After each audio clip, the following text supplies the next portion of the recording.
Here we go. We're live. That came up. One of the people went to it and it said that. Yeah. Clicked on that Twitch link. Twitch.tv/Feezo Christ. I don't know. They just clicked on this thing that you had posted. I put up.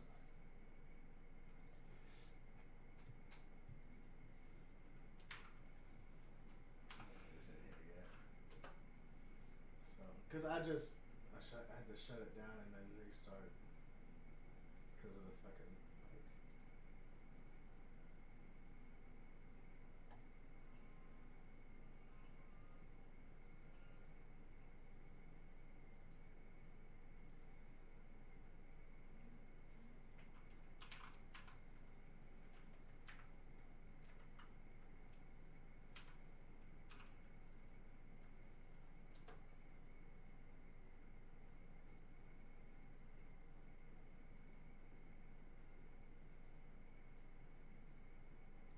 We're live.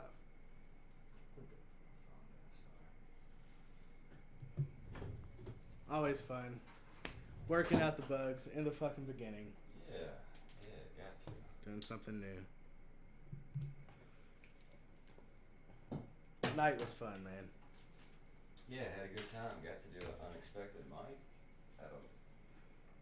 at Union Station, which is normally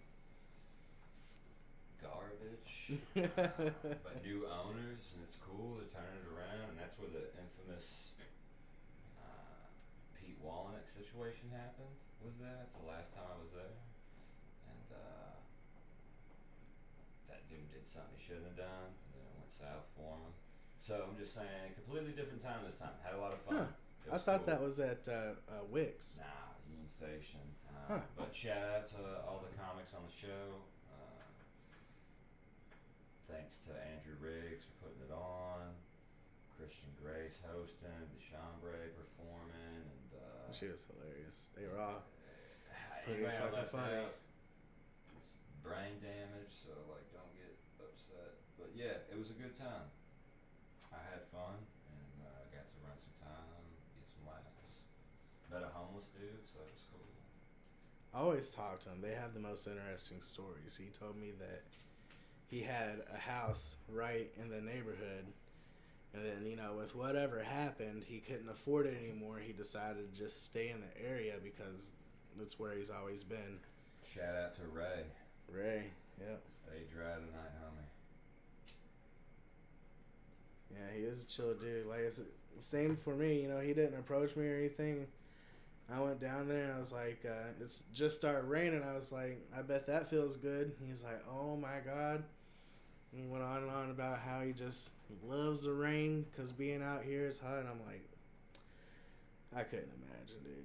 Nah, yeah, it's not a good time. So he's way out in Oklahoma. I can't imagine what that's like either. That's rough out there. But yeah, homelessness is no joke.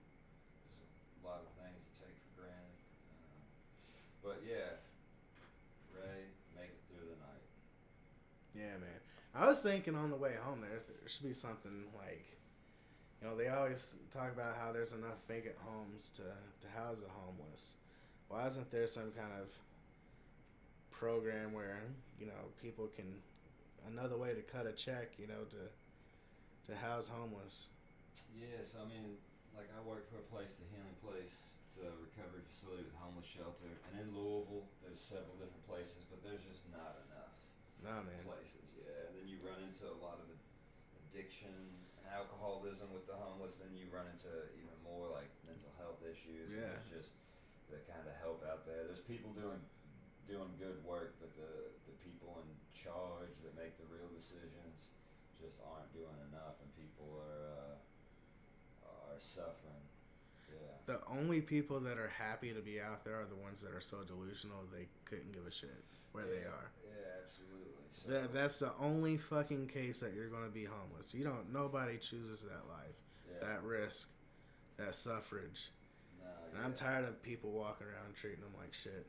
Yeah, man, like it's hard enough. You have to think about everything. Where am I going to use the bathroom? Not showering. I got to find a warm place to sleep. Plus, if you got some addiction issues, like homeless was no fun. Like I used to tell friends I'd run into that I'd been doing a lot of urban camping because I didn't want to tell them like I was homeless. It was like urban camping with no tent. Uh, but it's a real issue and there's serious stigma around it. Yeah, and man. not enough being done to help it in general. But for those that are helping the cause, keep doing what you're doing. Your work's important. I could always do more, but I don't know. I can't hold myself to expectations to be perfect. Yeah, I mean we could all do I'm more better than most, on a though. I daily can basis, say you know? that. Yeah, so next time your Netflix stalls and you get all upset about it, just think you could be out in the rain. Right. So, That's wild. So you got a new headlining gig? featuring gig. Featuring gig? Yeah. I'll be featuring at the Laughing Post in Georgetown, Kentucky, right outside of Lexington. If y'all haven't been, go. Monty and Goo and the rest of the staff are killer there. Goo McIntyre? Yeah, they're great. Every post I've seen from them has been like just about pretty funny. Yeah, Goo likes to dance, some weird dance, but it's funny. I'm into it, and him and Monty are great. They bring in a lot of funny comics, plus try to cultivate like local talent. And I'll be featuring for Mike Fields, who will be headlining, and Mike's a Lexington comic, very funny. Was just there last night. Melissa Doran headlining, Will McKenzie featuring. It's a killer show. Got to do some time up front. Mike went after me. It was a lot of fun to perform with the homies. And Mike, Will, and Melissa are all killers. They're all very funny. Dude, that's one thing that's like so hard right now with, everything going on, is that like socially I'm going crazy, man. And it's so stupid to complain about, but like, man, when like this is the second time I got to go back out, and like going out's not fun until you can't go out. Right. You're like, I don't want to go out, and then when someone says stay home or you'll die, then you go crazy real quick. Right. Like I used to miss so many like, events or things to be at, just because I'd be like, I'd rather have a night to chill by myself. Now, I'm doing anything that I possibly can. Yeah. Like, I'm sure it'll, only be a temporary thing. But we'll see what happens. Wear your masks, everybody. But, I mean, it's going to leave a serious scar, like, on our world, life as we know it, our society. I mean, a lot of businesses have closed. Most importantly, a lot of people have passed, a lot of jobs are lost, and it's going to take a while for things. Normal is going to have to change. We're not going back to the old normal, but I'm happy to get out and do what little mics I can. It's been a lot of fun because I've been dying not getting to do comedy. Other than that, I got my dog, so we just hang out together. Shout out to Doc if you're listening at home. Buddy, you should be in bed. He sounds like a good man. Yeah, doctor. He's a schnoodle, a schnauzer poodle. Saved my life. He's a adorable little dog, very affectionate. So yeah, I mean it's cool. Like, I have one of those, open. God, he's 8 at least years old. Yeah. But I mean, I'm gonna go crazy when he's not around anymore. Yeah, it's I think it was Louis C.K. that did the bit about like why do you buy pets? Like you're just buying heartbreak. You're just buying heartbreak, especially if you got kids and you gotta explain it to them, and which is true, but man, it's all the moments in between. Yeah. He's a year and a half, and that's my homie right there. He follows me anywhere. He'll jump in the bath with me or the shower or whatever, and like I can't have sex without him being in the room. So we gotta work on that. That's awesome. No, yeah. But no, I mean I'm a comic, so it's not like lots of sex is happening. People typically get annoyed very quickly. But yeah, he's a good dog, man, and basically been spending time with him. That's been quarantine for for a long time. Excuse me. And the thing with the quarantine is, you know, there's a lot of people talking about I'm depressed. I'm so depressed. This isn't good for my depression. Like y'all aren't depressed. Most of y'all are just bored.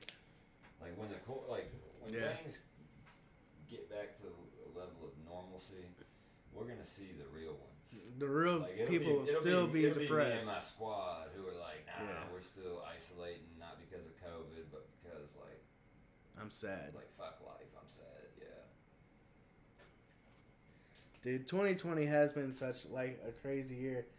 Do you know anything about the Wayfair kids? No, what are the Wayfair kids? It's crazy, but I know there's a website called Wayfair. My mom orders stuff from. I know that.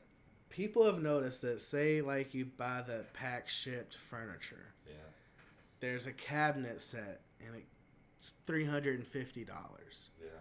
There will be another listing, and it'll have part of that in the description as well. But it'll be anywhere from $10,000 to $100,000 more. Whoa.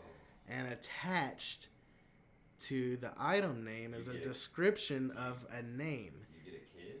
Yes. Man, you get to adopt a child. Like, I wouldn't want to do that, but maybe I would.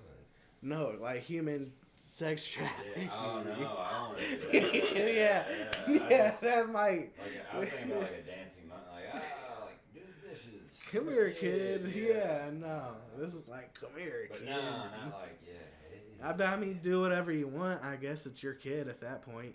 I mean, yeah, like let the couples know that can't, you know. Parents need to be, in my opinion, I'm not a parent, but adults need to be honest with children. Like growing up, I was taught like don't talk to strangers, right?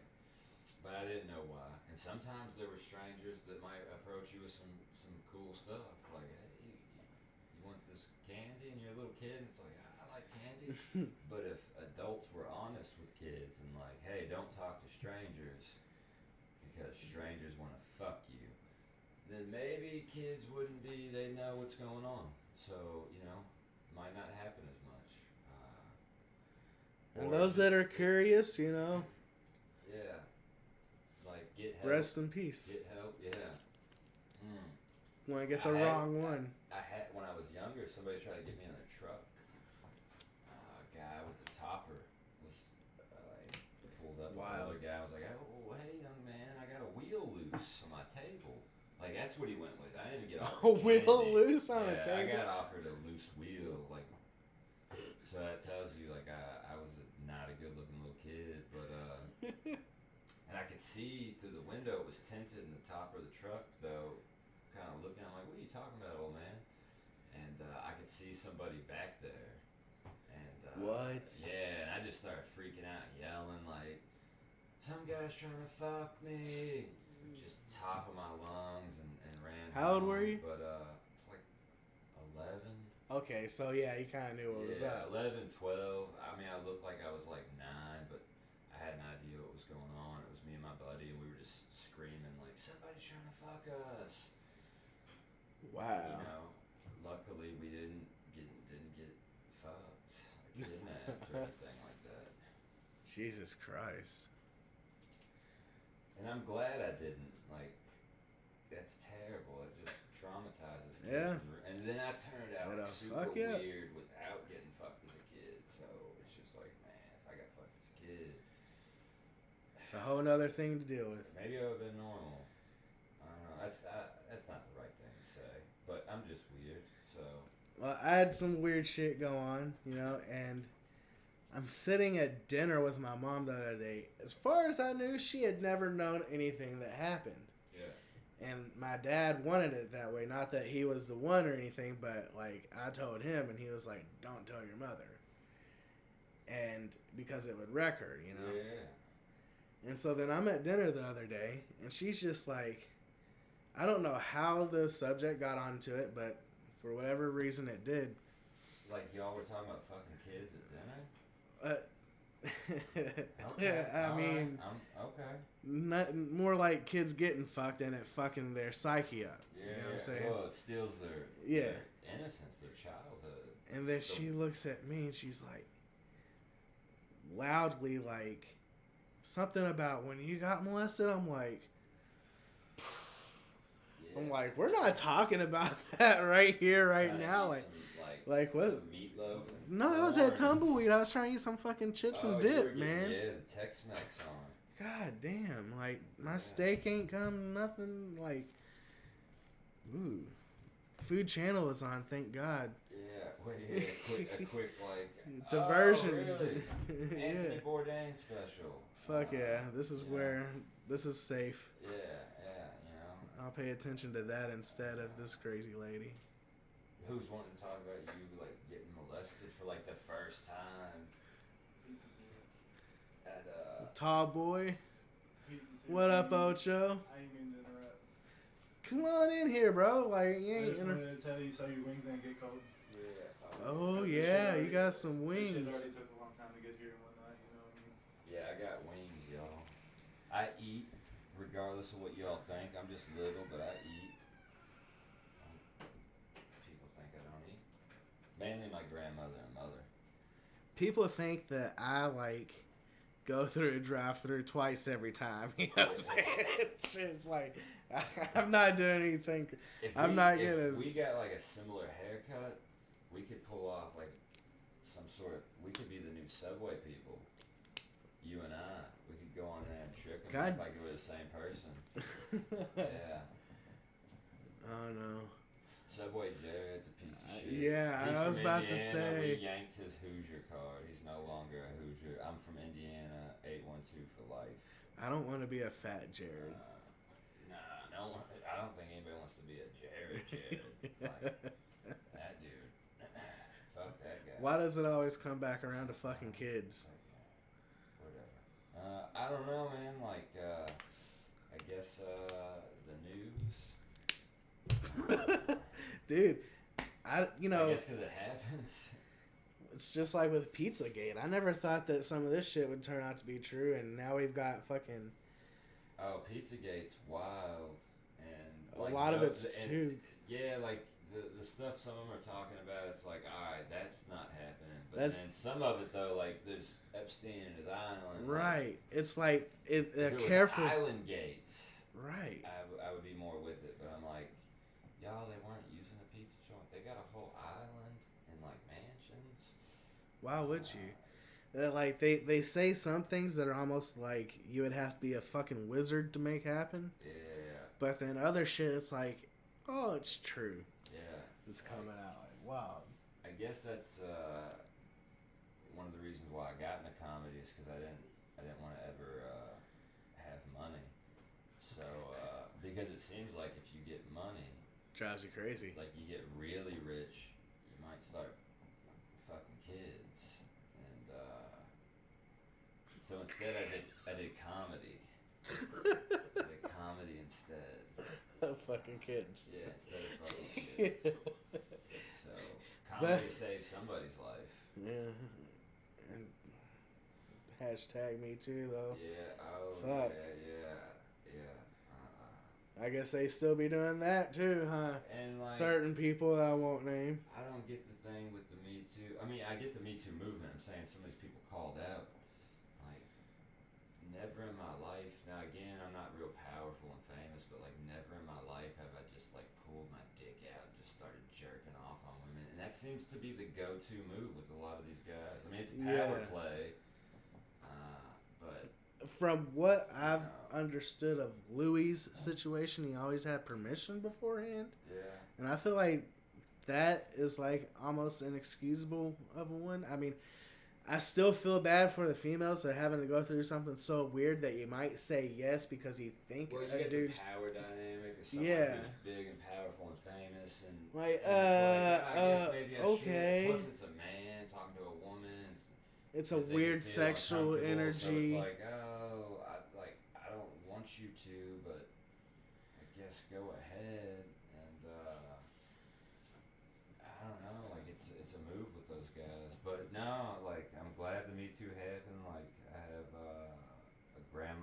a sister I'm very close to. They've had to deal with stuff, and you know, every female, every fucking female. Those are just the ones like I know, you know, personally of things they've had to deal with, and not like, one. Us men are really shitty, and some of us are more shitty than others. And I'm glad dudes are getting called out. Like there was a shitty noodle restaurant, like a ramen restaurant in Louisville. And then I heard about it. Owner, like, and this little motherfucker is a little fella, coming from a little fella, but it's just so shitty to women. And then tried to like deny it, but he did a podcast where he talks about doing shitty things to women. And it's like, man, that's on the internet. People can get that. And I didn't know he went live with it like that. Well, it was before he got called out. He was just talking casually, like, "Oh yeah, I did this," and it's like, dude, that's like rapey. That's creepy. You're a piece of shit. So I'm really glad people are getting called out and like, fuck these people's businesses. Fuck that dude. His career. It's an ego thing, man. Yeah, you know, and that's why I've never liked people with like otherworldly egos. Like, if you're good at something, you should have confidence in it. Sure, you know, you can feel good about yourself. That's not a problem. But the ego mad are some of the sickest fucking people in the world. The ego is a serious thing that'll drive people crazy. Like, that's something that personally I try to work on my ego a lot, because it can just make you like a really shitty person, and with terrible motives, and you do terrible things. It's very selfish when you go for it and base all your actions on it. And I'm glad these dudes are getting called out. And I don't know that guy's name, something Paulin, I think. So if anybody is listening to this, there's a dude named something Paulin that owned Mirren. You can Google it. Like, fuck that guy. And I might say fuck that guy about a few people. Because fuck those people. So whatever. Plus, if they got anything to say, like, I'm from Wishy Woods, Indiana. So Wishy Woods. Yeah. So come on with it anytime. Like, is that a neighborhood? It's a little area town. It sounds wishy-washy. Yeah, I should know that guy's name because that's a big deal, but nah, dude was a piece of shit and his business is closed, rightfully so. Yeah. It didn't take long. When they started the movement, it was a day or two? Yeah, and I'm glad these people need to be called out. You know, being like a recovering drug addict, I've done some bad things in my life, but the good thing is, like, they're not canceling people for like selling narcotics and robbing people. Right. So like, I didn't do rapey shit, so I'm good. Like, cancel. Who would have thought culture, that, like, man, robbing people and selling drugs is not the worst thing you cool. could do. I didn't have to worry about Yeah. it. Yeah. And I mean, all these men are pieces of shit, and a lot of them should be canceled. I do think the cancel culture. I stand behind the victims 100%, but I think it's gotten a little extreme on some things. Oh yeah, but it's the ebb I and fell flow. out with people over it in Louisville because the ebb and flow of life. Yeah, things are way too loose, get way too harsh and crazy. Level out, find a good spot, and that's what this 2020 is, man. It's been we got to deal with the shit so we can get better. Plus, everybody's just sitting at home with nothing to do, and they're all on social media. And like, take a break from social media, dude. Go enjoy life. People did that July 4th. It had to be the loudest, craziest July 4th I had ever seen. Yeah, and I think that's a great example of like the optimism still left in people, because we still want to have a good time. Yeah, there's people who want to have fun. I mean, some of it's like misguided, the fun they want to have, but yeah, people. It's been a rough year, and people have been beat down. Like, there's a lot of people have died and lost loved ones and lost jobs and are hurting financially, but people are still, wanting to live life, wanting to be safe, but wanting to have fun. And I think the big part is human connection. Yeah. Like, I think for a long time, we as a society took human connection for granted, and then when you're denied that, you realize like how much you need to be around other human beings. Yeah, community. Yeah, and have that sense of community. So know the people around you. Hopefully, when things get rolling, we see a greater sense of that. People having each other's back, like people spending a good time hanging out, having fun, being safe. But yeah, just not taking life for granted because 2020's been a bummer. I'm pretty fucking over it. I definitely want to get into the t-shirt business and make like I survived 2020 to sell like around New Year's. You just make a ton of 2020 shirts and then go to like gas stations in like the south end of Louisville and like southern Indiana and just like selling out your trunk. People will buy them. I saw somebody that like from ever heard. I'm sure you've been in that culture, the drug culture, sure. Droughts. Yeah. And it was like 2007 was a real bad weed drought. Yeah. And I saw this dude in 2008. He had a spray painted shirt that said, "I survived the drought of 2007 with weed all over it." It's great that it's spray painted. Yeah. Yeah, because it's like, oh man, you're not looking. Well, airbrush, my bad. Yeah, there we go. Airbrush. That's a business. I don't see a lot of airbrush anymore. No. Used to be a big deal at the malls and stuff. And you would think with COVID it'd be popping right now. Everybody had everything airbrushed. Jeff Toy's got a bit about that. A great one. Yeah, man. Jeff Toy's a very funny guy. Check Jeff Toy out. For sure. You've seen Jeff. You know Jeff. Oh, yeah. He's very funny. But his airbrush bit's really good. Louisville's got a lot of funny comics, man. There's a lot of funny people that get to hang out, get to know one another, find out not only are these people funny, but a lot of them are cool off the mic, and you just kind of push each other and inspire each other. Not like a competition to outdo one another, but just like, man, like I'm writing and working, and it's like, oh, if he's doing it, I got to do it. And then you all the more we involve with each other, the better the product will be. Absolutely. And the more experience. You start getting shots, like, reach back, man, give somebody else a shot. Like, that's the way I think it should work. If someone's funny and they're working hard and you're getting opportunities, and like, look out for them. Let them do their thing, because you never know what'll blossom, man. Yeah, absolutely. Worst you can do is give something to help somebody get a shot. Then it's up to them at that point. Oh yeah, they gotta back it up. Like, if someone gives you a shot, like, I'm very appreciative, but then it's like, oh shit, like I really gotta bring it. Like, someone help me out, put in a good word, so like, don't fuck this one up. But that's every mic. Like, don't fuck this one up. Even when you're like running new material, like you're still up there like, I gotta do a good job. At least I'll say that for myself. I say to myself, well, I'm gonna fuck this one up, but I'll have fun. I'll figure some shit out. Yeah, and being okay though with like I don't want to have a bad mic. No one wants to bomb. Like, everybody wants to do good, whether you're working good stuff out or not, because it's rough when you bomb. Dude. Especially if you've been given a show, you're doing like a booked gig or something, you got 15, 20, 25 minutes, and you start like shit in the bed early in that set. Yeah, you got all that time to do. You can't just walk off like.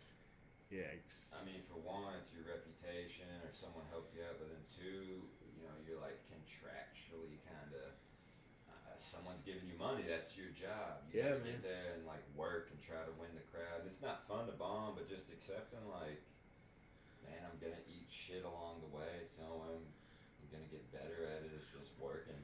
What happens to me sometimes is I find me speaking to a crowd and bombing hilarious. Yeah. And it'll fucking make me crack up. Swear to God. Yeah. Look at this. I'm just up here talking. Yeah, you gotta have fun with it. Like, I'll try some bits and I'll see reactions, and I'm bombing, but it's so humorous to me. And then, I love comedy. I've always loved comedy. I love getting to do stand-up. I'm fortunate that I get to do it, and fortunate I've been given some opportunities. I'm having a blast doing it, but it's a matter of I enjoy enjoy it, but it's more than just an enjoyment. Like it's one of those things that eats at me. Like I have to like write jokes. I have to get on stage. I have to work. I have to push myself and get better. And I have fun doing it, and I love doing it. If it wasn't any fun, I wouldn't do it. Right. But I've had so many friends that have came and seen me perform and saw, the other comics and myself, and they're like, "Oh man, like that looks super easy. Like it looked like you just got up there and were just talking to the crowd." It's like, yeah, man, that's kind of the deal. Like that's what you're trying to get to. You don't want it to necessarily seem like, oh, this guy's constructing all stuff. You want it to be personable and flowing. I see that you put in your work though, and you do your rehearsal and shit like that. And I'm just like, I don't see, oh man, that looks easy. I'm like, man, that looks fucking hard. You know what I mean? Like it's a different thing when you in my head, like I applaud that because I could not, like, you got, your pauses and what verbiage and everything. Like I kind of go up there with ideas in the head and try to shoot off the hip, and obviously that doesn't always work. And I write some of the stuff that way where I just have a premise that I just came up with, but I don't have the structure. I don't know where I'm going to go with it, how it's going to end. I might just have the punch or an idea. And I do like getting up in front of a crowd. It's like, all right, now I got a light on me. I got people watching me. I got a mic in my hand. Like, I got to try to make this premise funny. Let me work it out on stage. And I like that pressure too, but, one person I'll talk about a lot.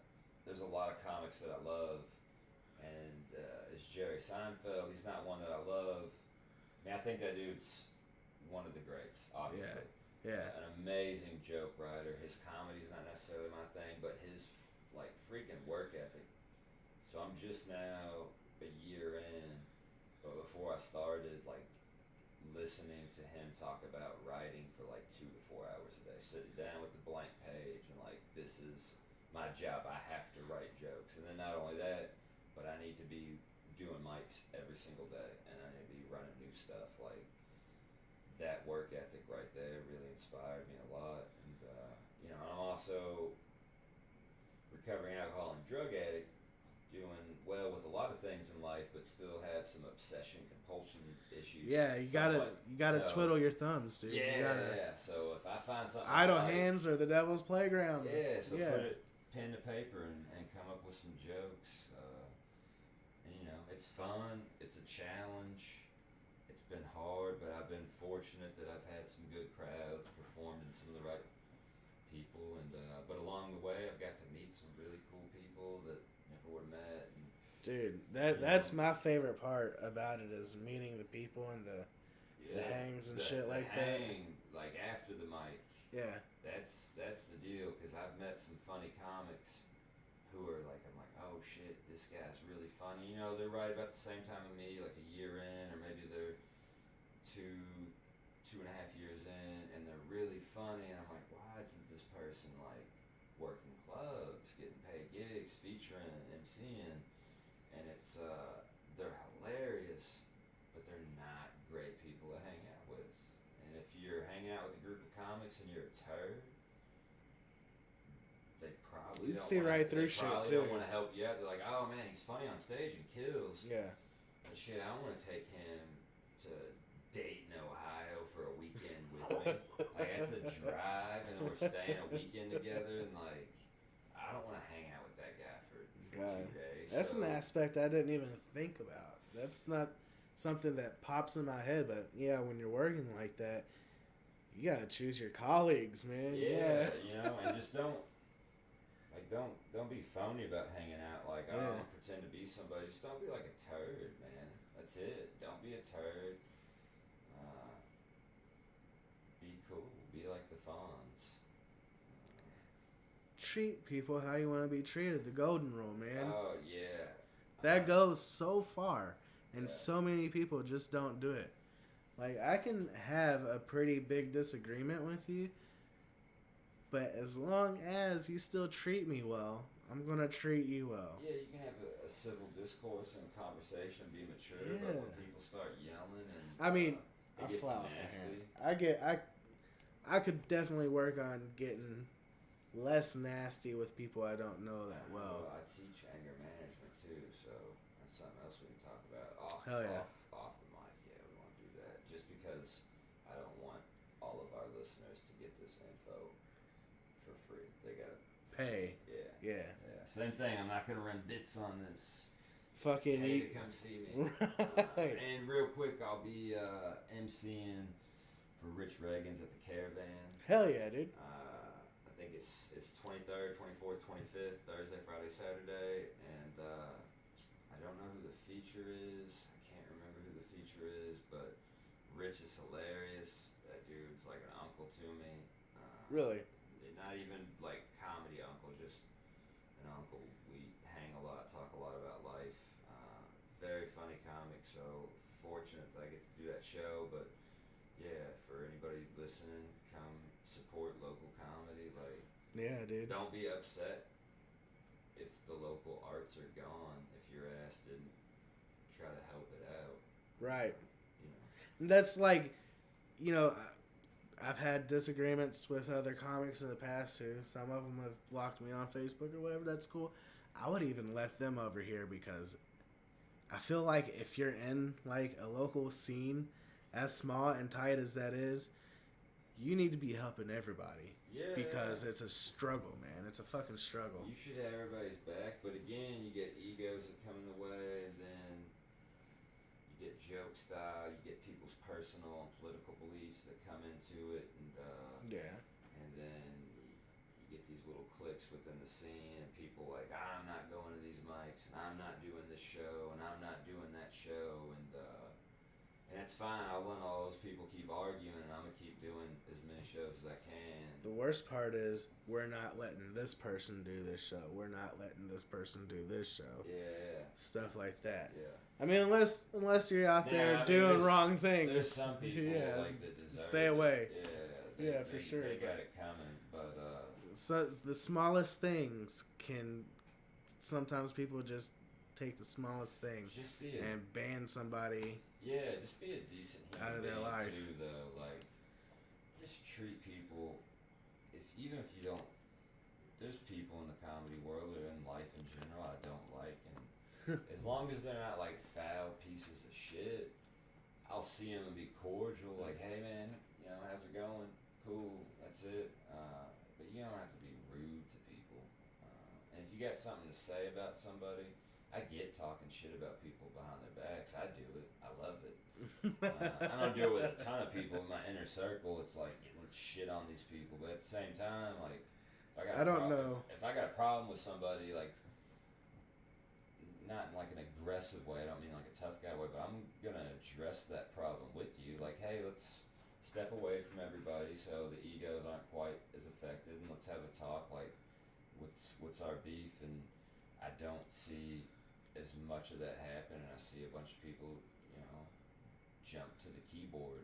It's either they're too scared or they're too aggressive. Yeah. Some people just aren't good with it, aren't used to it. Hearing it. Yeah, I hate that. Acknowledging things. I'm a confrontational person, but that doesn't mean like I'm an aggressive person. Yeah. Like people they hear confrontation and like, oh, you must be aggressive and an asshole. Like this has to be a level 10 thing since we're acknowledging it. It's confrontation's like let's handle something. Confronting an issue, which can be done in a very like low key. Like, hey man, I think we had a disagreement. It doesn't mean like, oh, because I'm confronting something, like I'm running up and attacking you.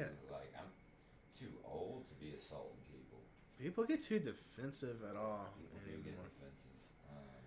And it's like that defense mechanism to just snap and like either try to fight or like end the conversation. And I try to be mindful that people have their own experience, so I try not to craft my joke in a certain way. If I'm talking about a weird subject that could potentially bother people, that I'll keep it on myself. Like if I'm doing my SIDS bit or Down syndrome or whatever the case should be, keep it about me.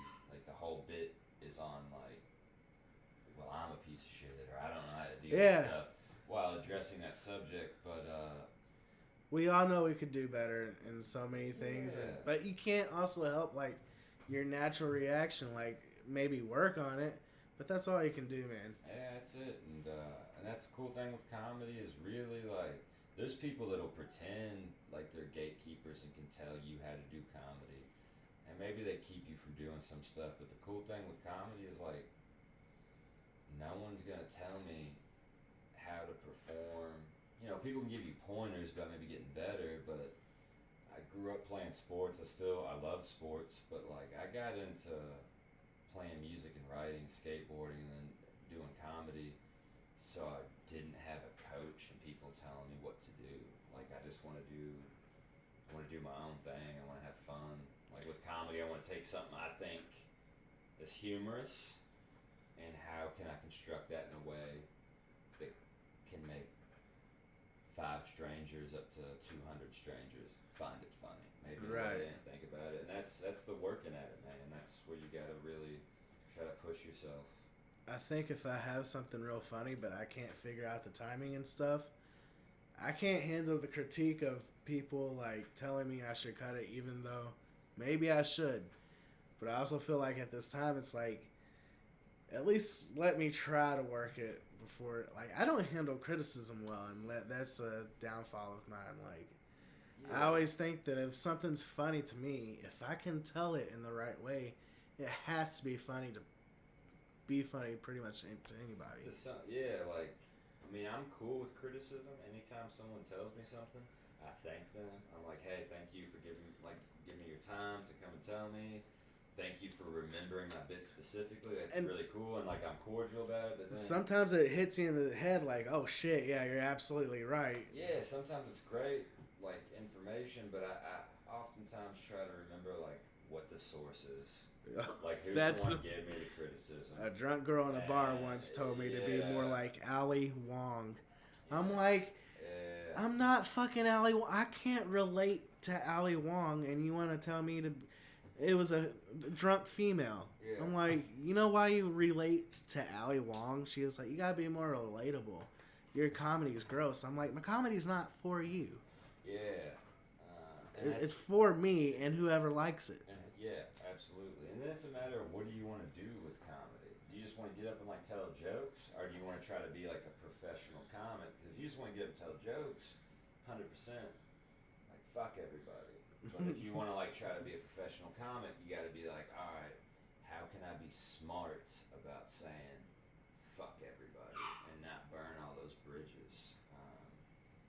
Because you know that goes a long way. Back to the hang, being able to like hang out, making a good impression on people. Like if you're a turd around people, they're gonna remember. In the comedy world, though it's vast, spread throughout the United States, ton of clubs, different scenes. When you get to the level of talking, like, or working, like, clubs and stuff, people talk, and your name comes up, someone might check on you, and it's like, nah, man, that dude's a creep, or that guy sucks, that guy's an asshole, like, he's funny, but... Right. Shit. Early in his career, I've heard Bert Kreischer tell this story where he worked a club in Cincinnati, and they had, like, this condo for all the comics. Yeah. And some other guy there, like, fucked the bathroom up, threw up and shit all over it and everything, or probably the whole room. It wasn't Bert, but an email was sent out. They sent it to, like, all the clubs thinking it was him. Oh, saying he... Yeah, and he was talking about how much he had to hear about it and all this. Yeah, and that's the spoken word goes a long way. Yeah, and the impression you make, whether... did with somebody else or not, what people perceive, you know, can go a long way. These club owners and managers, they network. They all talk, and you know, so it's just I like to think I'm easy to get along with people, and I like to tell jokes. So yeah, man. Let me hang. And that's the thing. Like I've missed during this COVID stuff. I mean, still do like performing. I miss that a ton. Getting on stage and working out material, and I had some stuff booked that I lost and trying to get back. Like I really missed that. The thing I noticed that I really missed the most was like the hang. like my comic friends. There's some of these guys that literally for the past year we would be together 7 nights a week. Right. Like performing at mics, watching mics, hanging out before, after the show, you know, running bits, talking about life, and then all of a sudden it's like, oh, shit, like, I need that in my life. I need to hang out with other comics. I need to hang out with my homies. Glad some of it's starting to get back. Car stuff shut down for kind of a while. Like, I like to go out and, like, you know, we go out on little curvy roads and shit, but people are stopping that. I'm like, we're in cars, dude. Like, yeah, we're a little safer in this. Yeah. I'm like, we don't have to. It's just shut down everything, man, and you know, it's a very serious thing. People are losing their lives and getting really sick. Yeah. Oh so yeah, dude. It's serious. Man, I didn't think I was going to survive my little bout or whatever. I need to get an antibody test, but I had pneumonia and bronchitis, and they weren't doing testing at the time. Yeah. I asked about it. This was late February, early March. I'm like, it's in Seattle, California, some other third state at the time. I'm like, can we do a test? And they're like, we're not doing tests in Indiana right now. I'm like, yeah. I'm in truck stops every day. If you think about it, it can get from the West Coast to East Coast in 2 days by truck. Yeah, but you traveling, yeah. And I just wonder with like the COVID testing, like the antibody test, I just imagine it's a lot like getting chlamydia. They're like, you had COVID. And it's like, shit, I got a lot of phone calls to make. I got like, hey, remember when we hung out? I'm like, I got COVID. It's not chlamydia. But well, you might die. Good thing it's only contagious for a little while, and while it was contagious, it had me on my ass. And honestly, I try to research things, but you know, I try to listen to experts, like not even look at it as a political engine that people will use it for, a political platform. But you know, if there's somebody that went to school for 10, 12 years to be a doctor, and they're like a specialist, and they're a leading expert, and all the leading experts agree that, hey, this is dangerous. Like, I'm going to listen to those people and not you, like, Jeremy, who... On Facebook like, with your... Who, dropped out of high school, not because you had shit going on or were a troublemaker, but you just really found high school difficult. Just fucked up because I was never at high school and always on drugs, and somehow I facts over feelings. Like, yeah, not knocking people that didn't graduate. Everybody's got circumstances, but people that just were like, this is too hard and left. I don't need your advice. Yeah, absolutely. Like, I remember you attempting to do a basic addition problem on the blackboard, like in the 11th grade, and you couldn't. But now you're going to tell me about COVID? Like, get out of here, man. Like, yeah. You know, you... Can't even spell what they're talking about correctly. Yeah. And they have spell check. And then a lot of it just goes to the political things. People are going to follow who they want based on their political views. And, you know, our current president is fucking awful. And the current administration is fucking awful. Just one Hoosier's opinion. Dude. But it's a disgrace. Like, I can't. This election cycle is another disgrace. Oh, like, yeah. I'm tired of a two-party system altogether, but like the heads that we have now, I feel like need to roll. Well, and things, you know, things are very hectic. I mean, the president we have is fucking terrible, and things are crazy right now. But the past few years have been a really important time in our society. Like, we're part of history. That's what I was about to say. I'm glad to be around right now. We got the Me Too. We got that jackass that got to be president. We got COVID mask. We got Black Lives Matter. And, like, I don't know how you can argue, like, COVID's not real. 5Gs, like, COVID. All lives matter. 5Gs. And I saw a truck black painted with ALM in white. Yeah. I was like, what are you doing, man? Like, of course, everybody can acknowledge, and I'm not even with All Lives Matter, like in the obviously not like the racist sense, but just in general, when people are like, no, well, I mean, Black Lives Matter. That's what's important now because they're getting murdered, innocent people by police at a disproportionate rate. But like All Lives Matter, I don't even agree with that. Like, not all lives matter. Right. Like, pedophiles don't matter. Yeah, there's plenty of people out there that just like your life doesn't matter. You're here, man. Your parents didn't. They drank Boone's Farm and forgot to put a condom on. And like, unfortunately, you're with us. Boone's Farm is pretty good though. Yeah, well, yeah. I used to steal that when I was like 13. That's what we would do: run a little scam and drink Boone's Farm. And it paid off. Look at me now. Hell yeah. Living the dream. Yeah, absolutely. Dude, my fat ass is hungry. Yeah. I say we take an intervention. Or intermission. Intermission. Intermission. Yeah, intervention. We about to roll on somebody out here. Hey, you got probably a problem. me. Yeah. Hey, sorry. Eric, we need to talk. I got a problem. We need to so. talk. Yeah. No, yeah. Let's do the pizza. Come counsel me. We'll do whatever. All right. We'll be right back.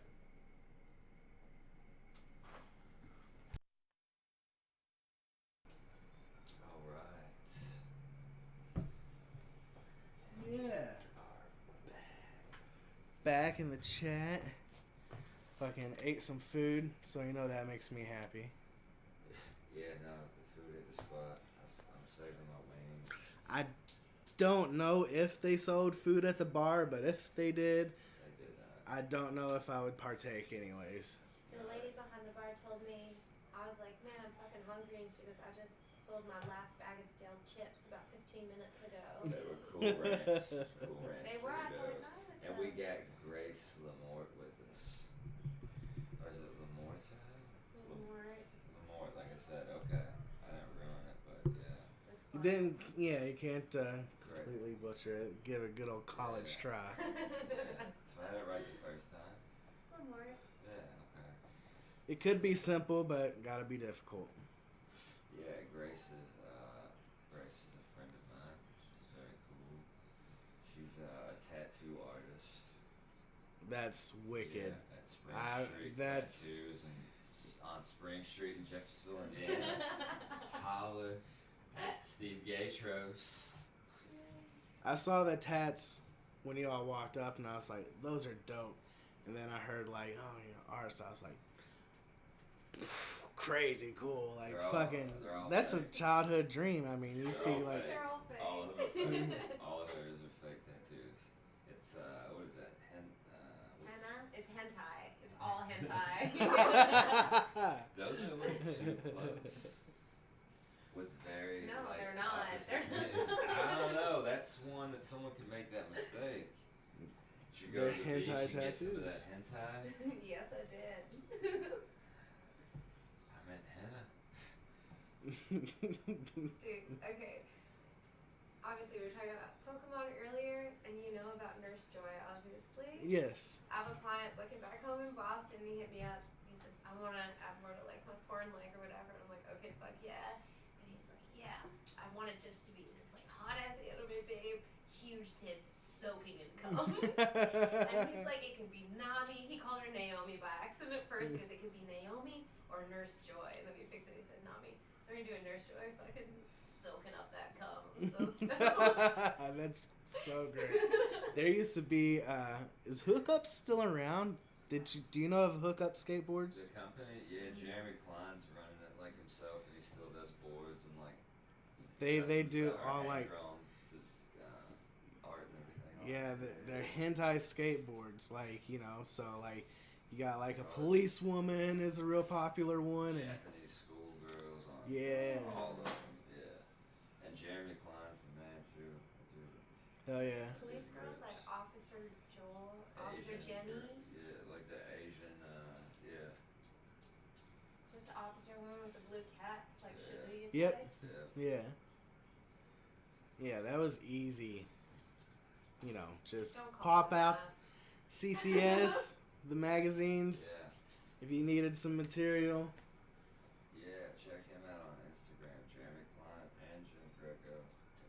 Those two skate all the I time. love every Greco vid. It's just so much style. Yeah. Like, he puts so much effort into the editing and everything. It's crazy. Yeah, skateboarding nerd talk. Have you all ever seen any of the Fancy Lad stuff out of Boston? Fancy what? Fancy Lad? Fancy Lad. That sounds familiar. Company? I don't know. I've never heard of it, but PJ Ladd's out of Boston, I believe. The main dude's name is Big. That's his, like, nickname or whatever. Oh, PJ Ladd. Ladd. No. What'd you say it was? His name's Big. Yeah, but what'd you say the company was? Fancy Lad. Yeah, Fancy Ladd. Yeah. It sounds like a good, like, weed or bourbon name. Dude, it's so fucking cool. There's this one dude named Orange Man who does, like, trick setups. And he like exclusively wears like one color or whatever. Usually it's orange, but he does this weird shit where he like will fit like skate decks in a specific pattern, like put them with weird joists and put the wheels on sideways and like rides down like steps and shit, just like all on a staircase made of fucking skateboards. It's out of this world. Wild. Like I love art like that, dude. That is ultimate creativity. I love that shit. It's crazy trick shit. It's so cool. I like how you said his name was Orange Man. His name And is you were Orange like, Man. yeah, he wears these jumpsuits. They're always one color. You know, some of the times orange. And I just thought like, I figured it'd be all the time orange, but what if he never wore orange? Sometimes he wears pink. He does super terrible, in my opinion. It's not terrible. It's like art, but he'll always do like spray foam with like Cheetos and then like paint some shit and then spray paint it orange over it. And like, it's cool as fuck. I think his name's Andrew. I'm down. Real. Spray paint art. I'm down with Orange Man. Yeah, spray paint artists are usually pretty out there too, but create some mind-bending shit so easy, like so fast.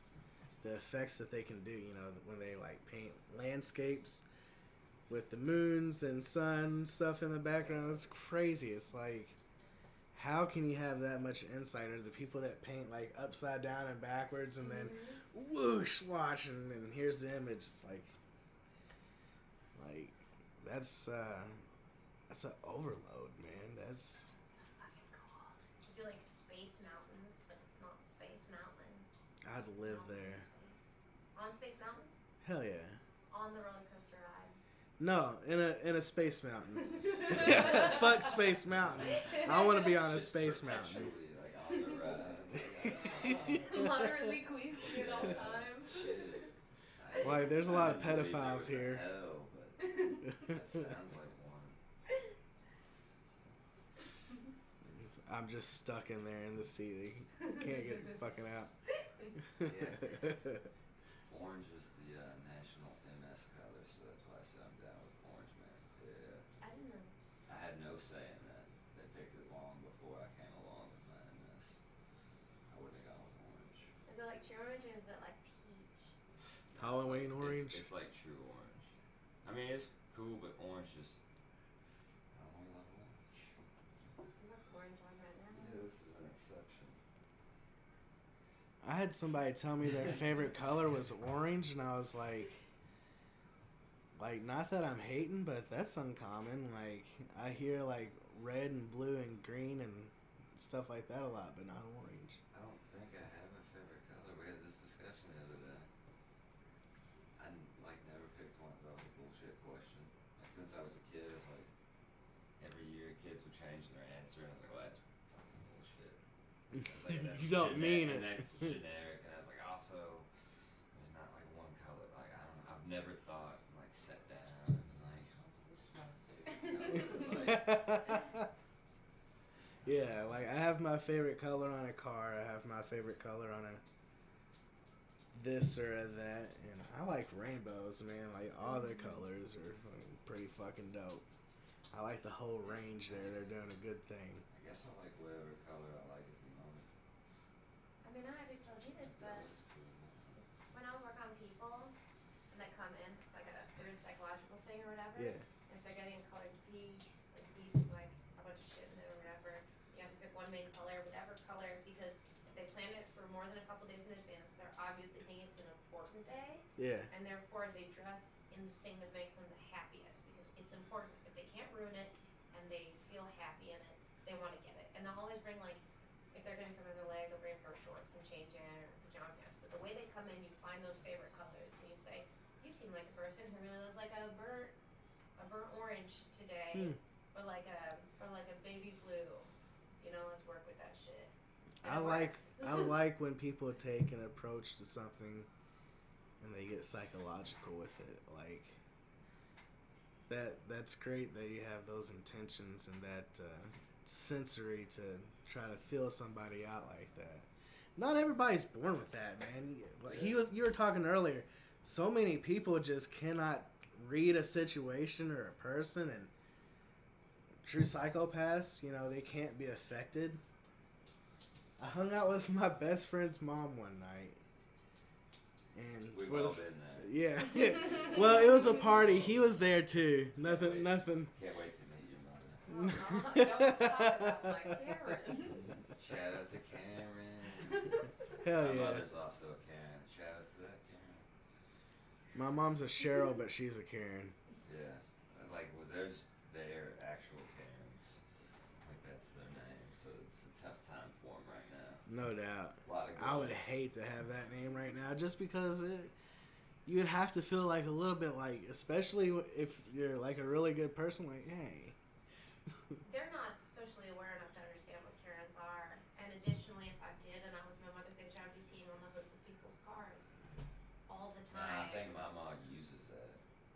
Really? That bitch was such a Karen. And I'm like, hold up, Karen. She's like, but you know what I meant. Alright, but I got hit, mom. She's cool. I got cool parents. Yeah, Cool robe's family. dope. Her robe the other day was dope. I'm into robes. Like, I got my own robe. Do you have a robe? That's a lifestyle choice. Dude, it changes your life. Get a robe. First of all, Regal. incredibly comfy. Like, comfy. It's something you can put on like every morning. Get up, just put the robe, tie it on. Day going nice and casual, super comfy. And then, like, if you got the tank top underneath, boxer shorts, house shoes, robe open, just go Tony Soprano. Like, outside on your porch. Coffee mug. With, yeah, a cup of coffee. Just, like, letting it hang. Just my body. Let gravity do work. Yeah, whatever parts of my body hang. I'm gonna let them. Do it. You gotta let it swing a little bit. You gotta, man, I'm telling you, you gotta get a robe. And for anybody that's listening or that checks this out, get a robe. Change your life. Best time to go, Black Friday. Really? So, hear me out. Like, Black Friday is terrible, right? That's a disgusting day. I don't want to get out in that mix. Personally, I don't think I ever have. No, I don't want to deal with that. Yeah. But there's a few stores that now, over the years, the course of the last 6, 7, 8 years, have changed it to where they're just open like 24 hours, right? Yeah, man. So the 2 stores I go to every Black Friday, dramatic pause, is the JCPenney's and Kohl's. Because there's some quality stores there. They're not insane. You're not dealing with people attacking people. It looks just kind of like a regular busy day there. Like, you wait in line behind 4 people, try stuff on. Great deals. Go there, get a robe like 70% off. Get some blazers. Robes and blazers. See, that's a duality right there. That's a heavy transition when you go from a robe to a blazer in one day. That's a good day. You can undress this man as a person immediately with just those 2 items. Yeah, I wear I would them say. exclusively by themselves when I wear it. That's not what I meant. That's what you meant. No. I meant as a person. Oh. Yes. That's what you're buying on Black Friday. Let's judge me as a person.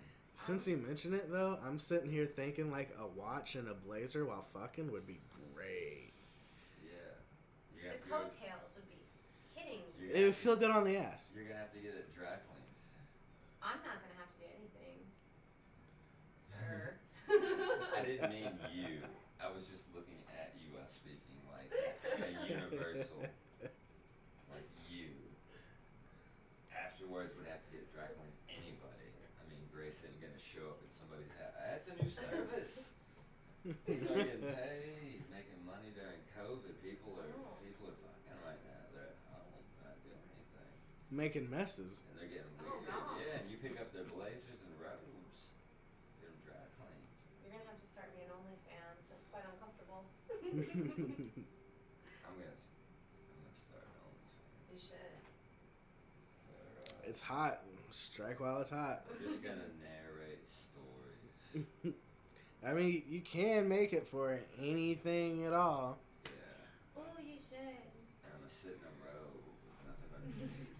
And do like the basic instinct, like leg cross. Depending on how much I'm getting paid at the moment, like tip wise, maybe every 15 minutes or maybe every hour. I'm gonna get you a pipe. No, Maybe with bubbles. nah, that's a special request only. This would be costly.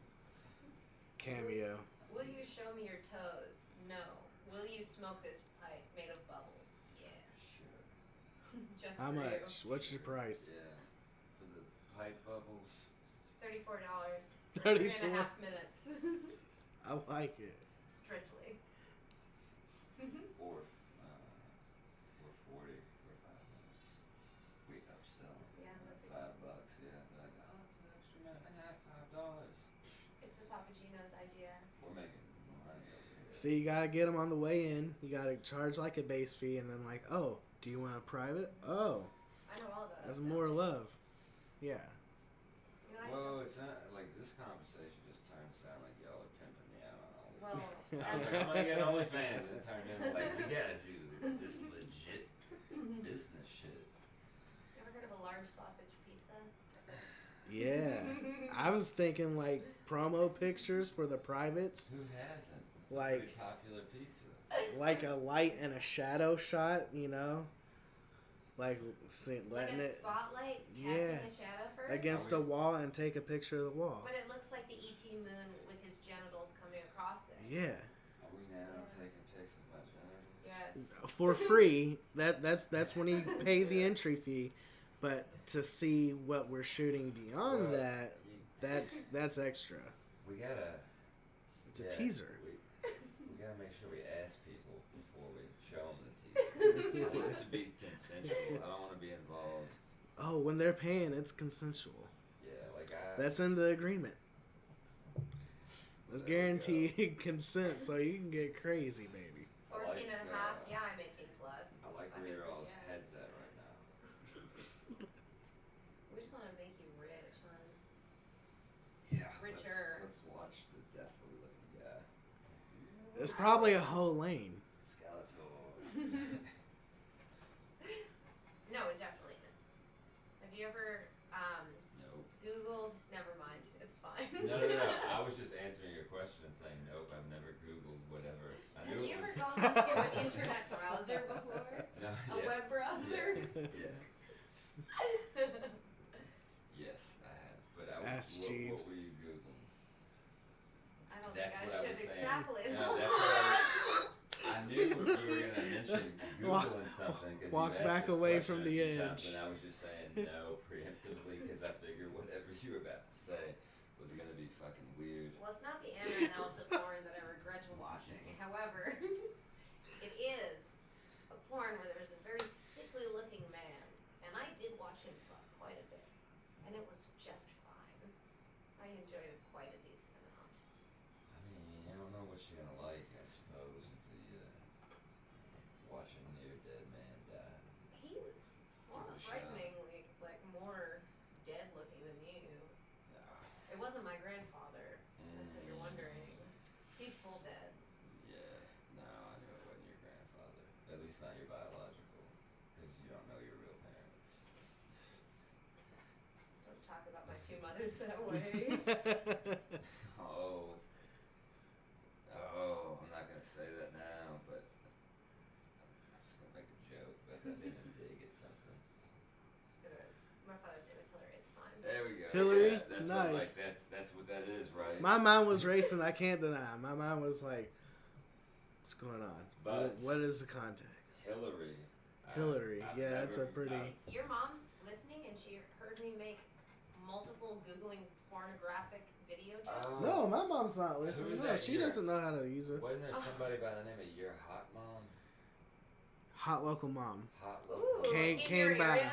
Came by, yeah. So like obviously spam, but thanks for the view. I want to give a shout out to Hot Local Mom, but I know I'm just setting up to get catfished. Yeah. Catfished just by spam. I can't afford a Hot Local Mom. Like I just, I take what I get. It's the and I'm same happy. ad as live local teens in your area. That was the same person. Whoa. I know, it's all fake. And grow your dick 30 inches. Yeah. I love it. Try not to fap to this game. I love Chris Hansen. Like To Catch a Predator. I think it's hilarious. I mean, it's great what they're doing. But the show's hilarious. The show is so. I mean, the show. It's just. They're so show. hopelessly pathetic. Yeah, but Chris Hansen's voice and just his demeanor.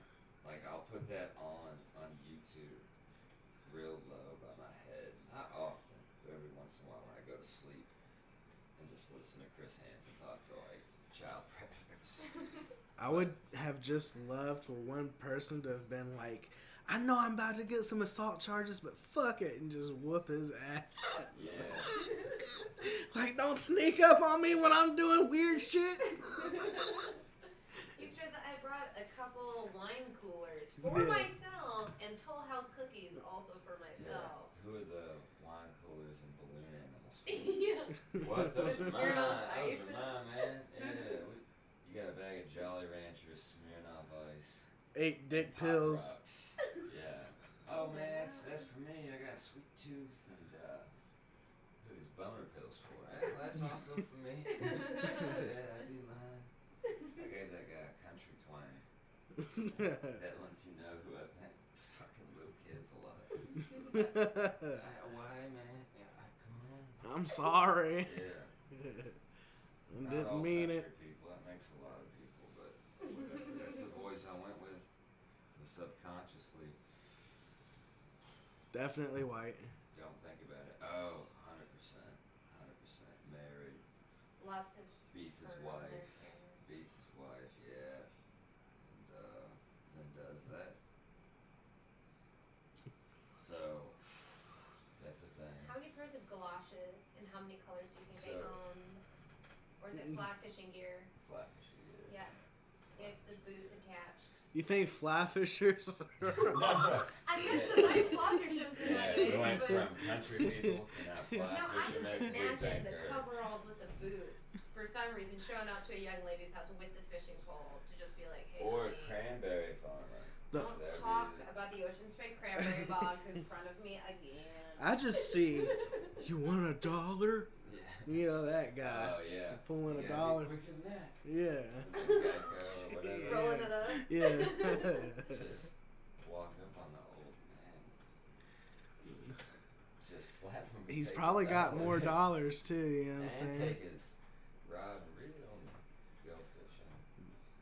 Or Is that break what you it. call it?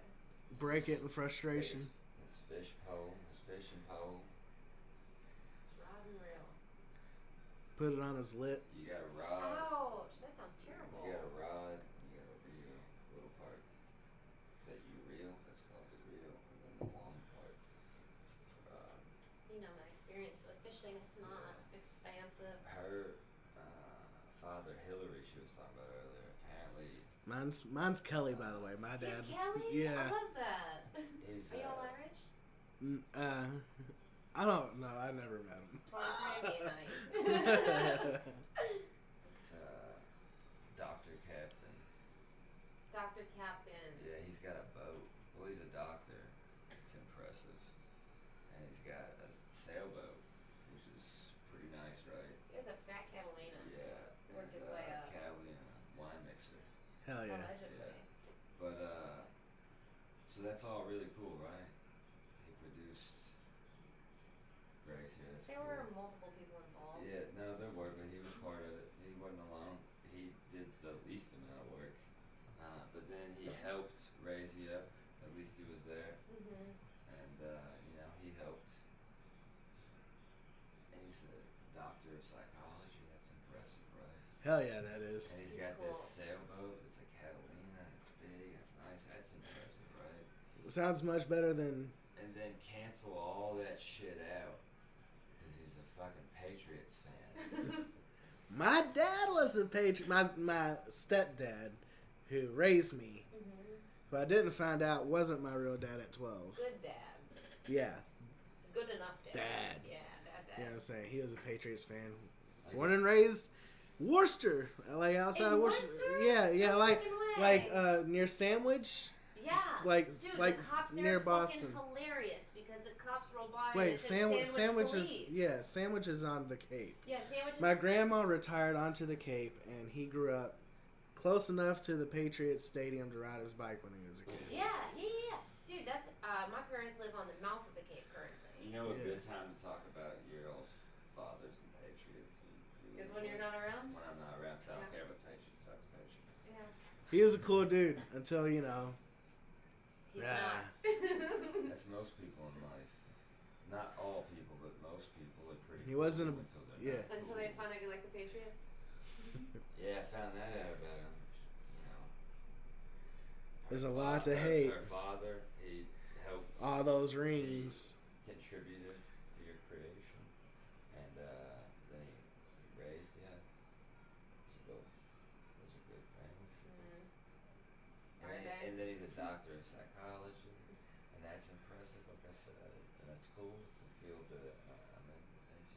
And, Is that at all intimidating for you?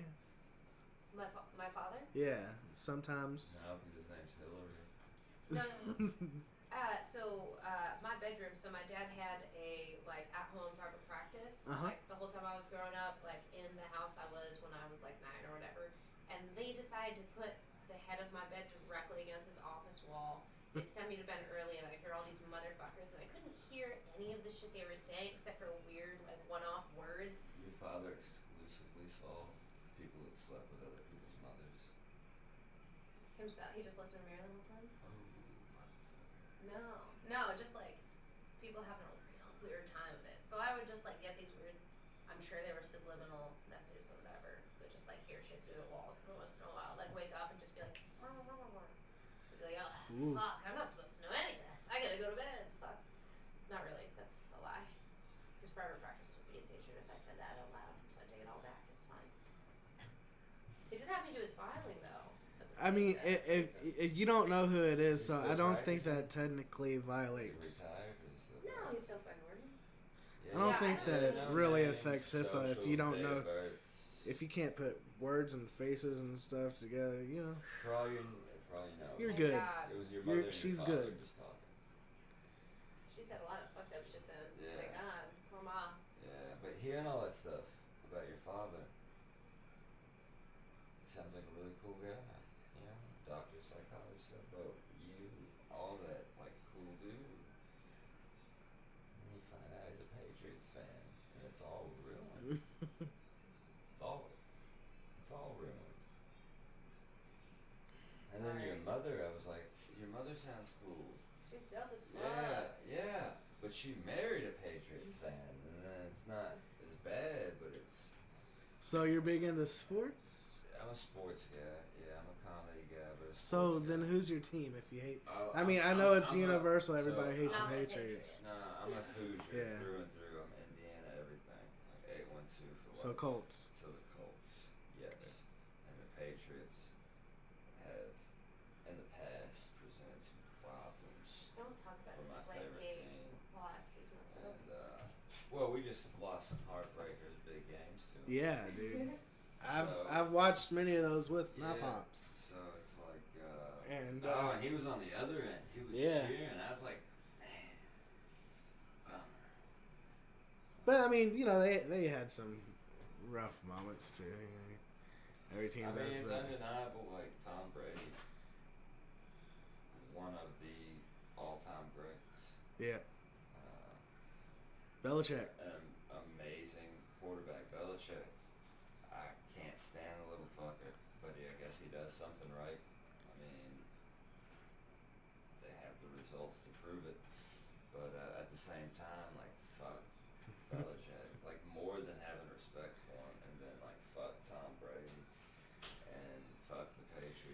Let's not forget about Aaron Hernandez. While we're talking about the Patriots, Aaron Hernandez, the Patriots, Aaron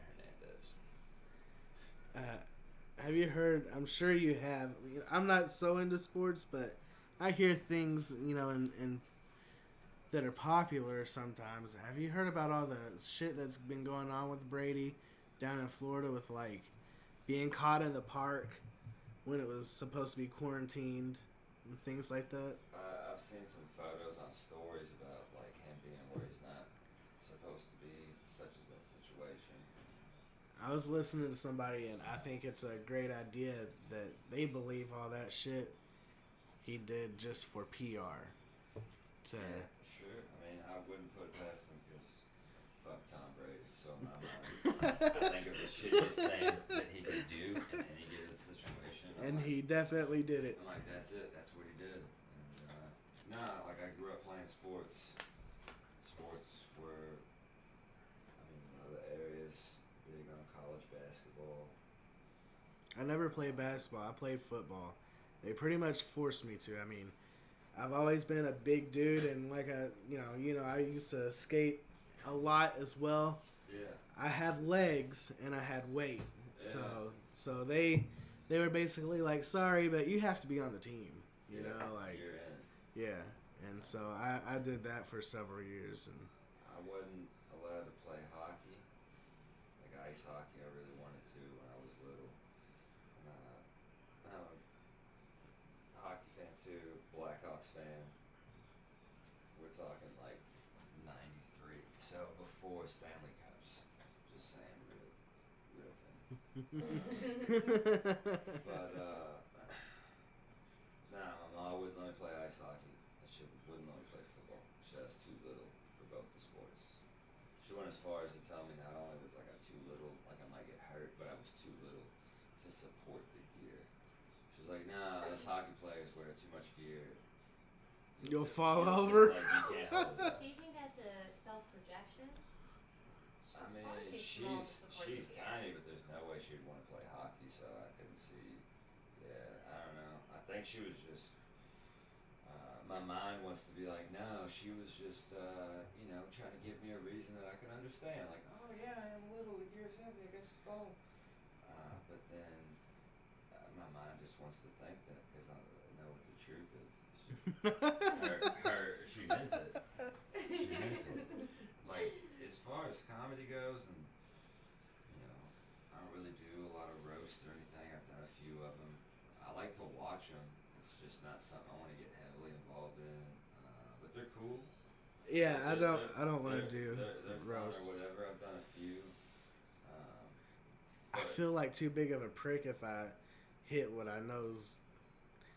If I see a weakness and I exploit that, I feel like a douche, but I would almost have to do it.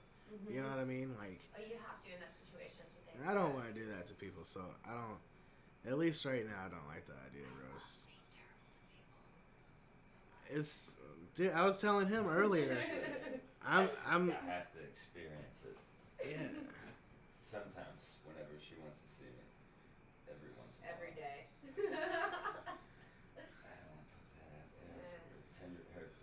It's gonna affect her Tinder stuff. It's gonna plummet a little bit. Guys are gonna be like, oh, she got some dude she's hanging out with. Yeah. Swipe right, I guess. Swipe left. Fuck me. I mean, not really, but Well, that's why I forget. Right.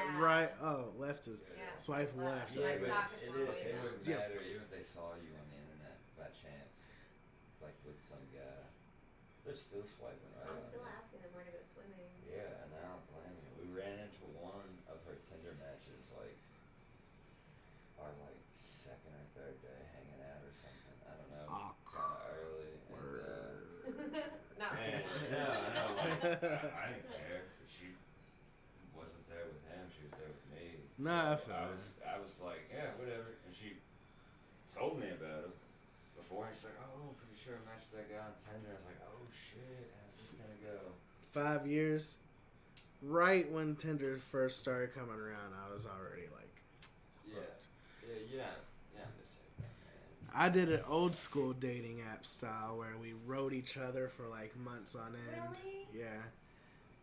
I stole her away from a bad relationship You after say like. wrote. You mean typed messages and shit? You didn't write letters?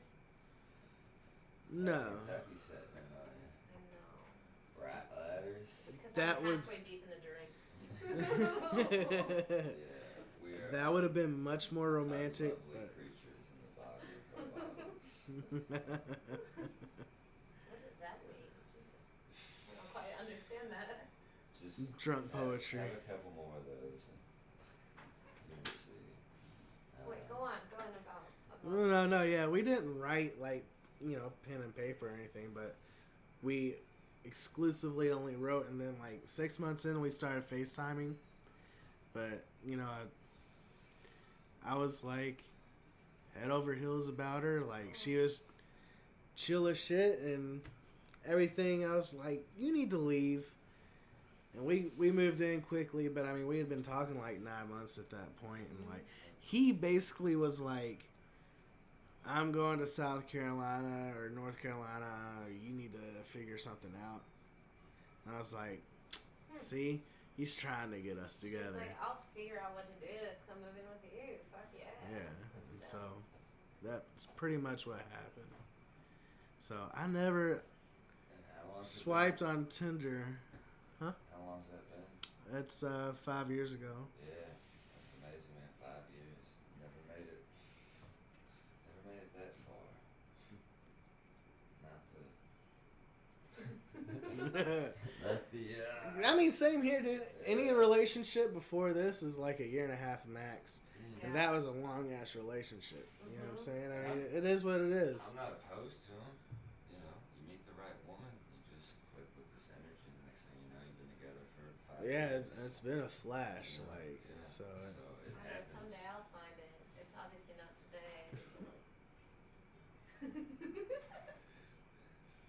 That's fair. We talked about being honest, so communication's key. You guys probably just need a couple more people in on the relationship, and then it'll be complete. I don't You want all more need- than one dick inside of any of my nether regions. I can't handle that. I don't want Look that at either. me. I don't want that either. Just one. See- One dick in your nether regions? No. Fuck yeah. Well, yeah. I'm thinking Hugh Hefner, one man like 7 women is actually. No, Jesus, no. I'm a one woman guy. It'd be too much, right? One woman guy, yeah, man. Like, Dude. I'm not. I know I'm not old, but I'm getting older. Yeah. And the multiple sclerosis, like, nah. Even one is hard. Even one is difficult.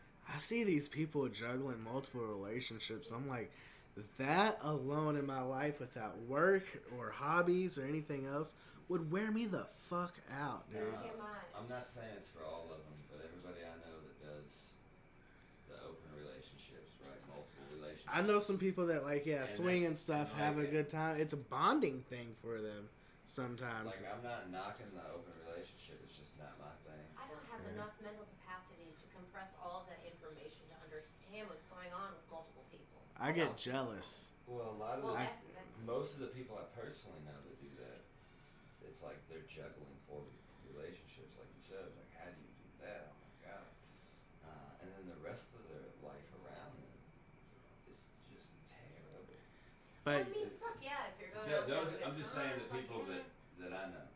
That's it. The people like that I know that do it. It's like, oh shit, you're not doing well in life. right. Like, way to juggle 4 relationships. It's my but shit where, like, I'm gonna cook a lasagna or some bullshit like that. I'm gonna make, like, cheese pasta, like, sort of like a baked dish. And I go about all this When's that fucking gonna shit. I'll make you that tomorrow. Yeah. But I'll go about and I'll She do all made this me- shit. Sorry to interrupt. She made me orange cinnamon rolls because Oh yeah, those don't are have a stove. fire. It's a weird situation, but it's like my favorite. I had 2 packages of them, and then I had 1 package of. I didn't take your orange cinnamon rolls. Then Brian misplaced them. I thought you took one, which I was. I bought 2 packs of orange cinnamon rolls, Makes it and it even was more sweet. too hot in my house, and one burst open on the day that I was going to make you that in Arnold Palmer, and it burst open, so I had to cook them, and it was fine. Well, That and Arnold Palmer?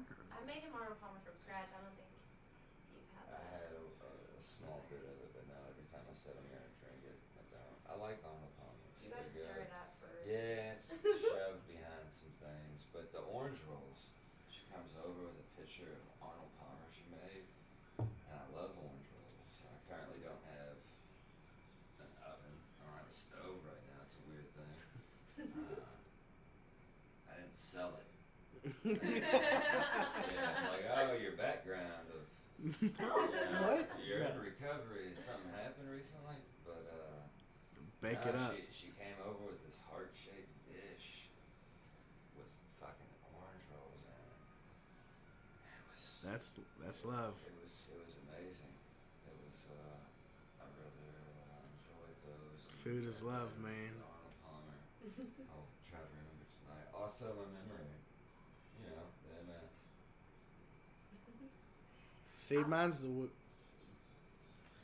smoking cigarettes that That's what it is. fucks up Smoking of mama. the cigarettes. Yeah. Yeah, man. Wear you down. Yeah, that's what it is. I'll tell you about this dish though. My mother gave it to me. They were moving recently when they moved to the mouth of the cave. Are we saying the food dish or the actual dish that you're using? Oh, The ingredients. dish. Like the heart shape. No, Okay. Almost the dish you Pyrex. put Okay, the orange actual rolls in. dish. Yeah. Yeah, my mother gave that to me. She was moving. She's had it as long. It's like a As white, half like there. porcelain Yes. heart-shaped dish that you bake something. It's super cute. It's terrible for consistent cooking. However, my mother, when she was moving out, she was like, this one has always had this weird brown fucking stain on the bottom of it. I can't get it off. I think it's underneath like the seal of it or whatever. She's like, I gotta get rid of it. And I was like, I will take that. Yeah. And that's where that came from. It was unpurposeful. And then My apologies for the heart-shaped dish. she took that. Nah, Did you get the stain out? It was the. No, orange. it doesn't come out. It's underneath Yeah. the seal. It was big. I was wondering like if- the kiln with that. And I'm glad Ah. that happened. Because then you got it and you made the orange rolls. So it didn't matter the dish. It's the act of making the orange rolls, and they were delicious. I thought you were about to say like sanded it down and refinished it and like did Oh, 30 yeah. hours of work on it. You're a little go-getter with things, so yeah, you might actually do that. Get going. I wouldn't. You all see the videos of dudes fixing things with like ramen and glue and Yes. stuff. Like I'm addicted to that You shit. can do a lot with ramen. Man. Yeah, and then you'll be scrolling through and then you'll see Dr. Pimple Popper and you're like, I didn't want any of this. What the fuck? I gotta admit though, since you brought it up, I enjoy that shit on my own body for whatever reason, but I can't look at somebody do it and I can't watch those pimple popping videos. It terrified me. I enjoy it myself on me. Yeah. Anything else, I want to fucking puke. It didn't gross me out. I just don't want to watch people popping their pimples and stuff. Like, how is that one of the most watched channels? Now I'll tell you what's gross is the cyst. I had Horse one, cyst. I had one on the side of my face right by the close to my ear, and it got kind of big, right? Like the cyst was growing, and started getting fat. I still have the little sac right here. Yeah. Oh, yeah. Luckily the sideburn like covers it up. Can't really tell, but it was getting big, and I got sent to a plastic surgeon because it was on my face, and they were gonna have to do a decent sized incision on it to get in there and get the whole thing out, and I'd have a straight line scar, and I didn't want a scar on my face. I was like, I'd rather not, but I especially don't want a perfectly straight line scar. You can't give a cool story. I can't say I got into a knife fight and the guy just grabbed me and was surgical with the incision, or fell down, running out of a burning house with a baby. I mean, you can totally lie. I Yeah. mean, no, Oh, it's yeah. fine. So, but I asked the doctor my options. So we do a procedure, get the cut, get the thing out. He was like, "I'll put you on antibiotic. We'll go ahead and schedule it for a few weeks from now. Maybe it'll shrink it down some. But the only other thing is, if it pops, like if it bursts open, then we won't have to cut it out." And he was very clear about like, but I'm not telling you to pop it. I'm just saying if that happens, then we won't have to cut it out. And my buddy Adam, that I was living with at the time, God. we worked together, and when this involves another person, it's about to get real. Yeah, and that's the baby bruh right there. He's into those videos. Yeah. Right? He likes that shit. My sister is, yeah. And he was about that. He's like, man, if you pop that thing, I gotta be there. So, sister, like, gross. I didn't know much about him, but this thing started, like, stinking. Right? Like, I couldn't smell it coming off of it, but if I rubbed my hand over it, it did not smell real fresh. So I went over and saw Adam and was like, all right, man, it's time. Like, this thing's, like, leaking or something. Went to the bathroom in front of this big mirror, just squeezed super hard, and, like, you could feel and hear, like, the meat opening up, and it came out, and it was so gross looking and just smelled like a big pile on the mirror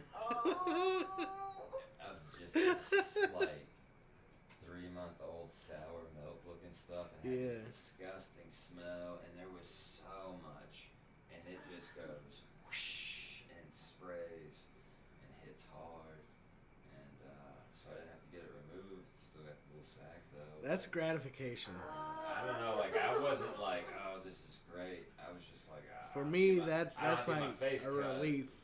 Get that out of my body. But Adam enjoyed it. He enjoyed it. He's one of the reasons that I started doing comedy. Like, he's a pretty good friend of mine. I just don't want it in there. Like, get out of me. Get that juice out. Adam's a cool dude. Like, you know, I grew up watching comedy. Like, my dad would show me comedic movies. We would watch comedies all the time, Mel Brooks movies. And, oh yeah. Blazing Saddles was like, my dad sat me down. He was like, pay attention. Young Frankenstein, Blazing Saddles, Spaceballs. Frankenstein. Spaceballs when they're out in the desert, combing the desert. You see the white guys with the comb. It shows the 2 black guys with the giant pick. And like, y'all found anything yet? Like, we ain't found shit. Was the like, so many moments in that movie, but that one is one of my favorites. That's my favorite part besides jamming. Yeah. Our signal's been jammed. It's so simple, but raspberry. There's only one man that would give me the raspberry. Flips his mask down. Lone Star. Rick Moranis, man, that guy was great. And then I guess maybe his wife got sick, or he just wanted to chill with his family. I think she passed away, and he raised the kids. To be with her and raise the kids. He's starting to come back. Yeah, he's starting working again. Really? Yeah.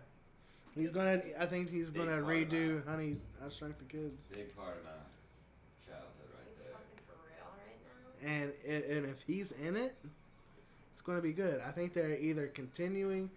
He's got something with that lined up. You've just made me put 2 and 2 together. Rick Moranis was the man in Honey, I Shrunk the Kids. I have never realized that he was. No, that was the No. mad scientist guy. No, I had no idea. Jesus Christ. You just got learned. You just got learned real good. God, he's such a dingus. Rick Moranis was the man, but watching all those movies and then Little shop.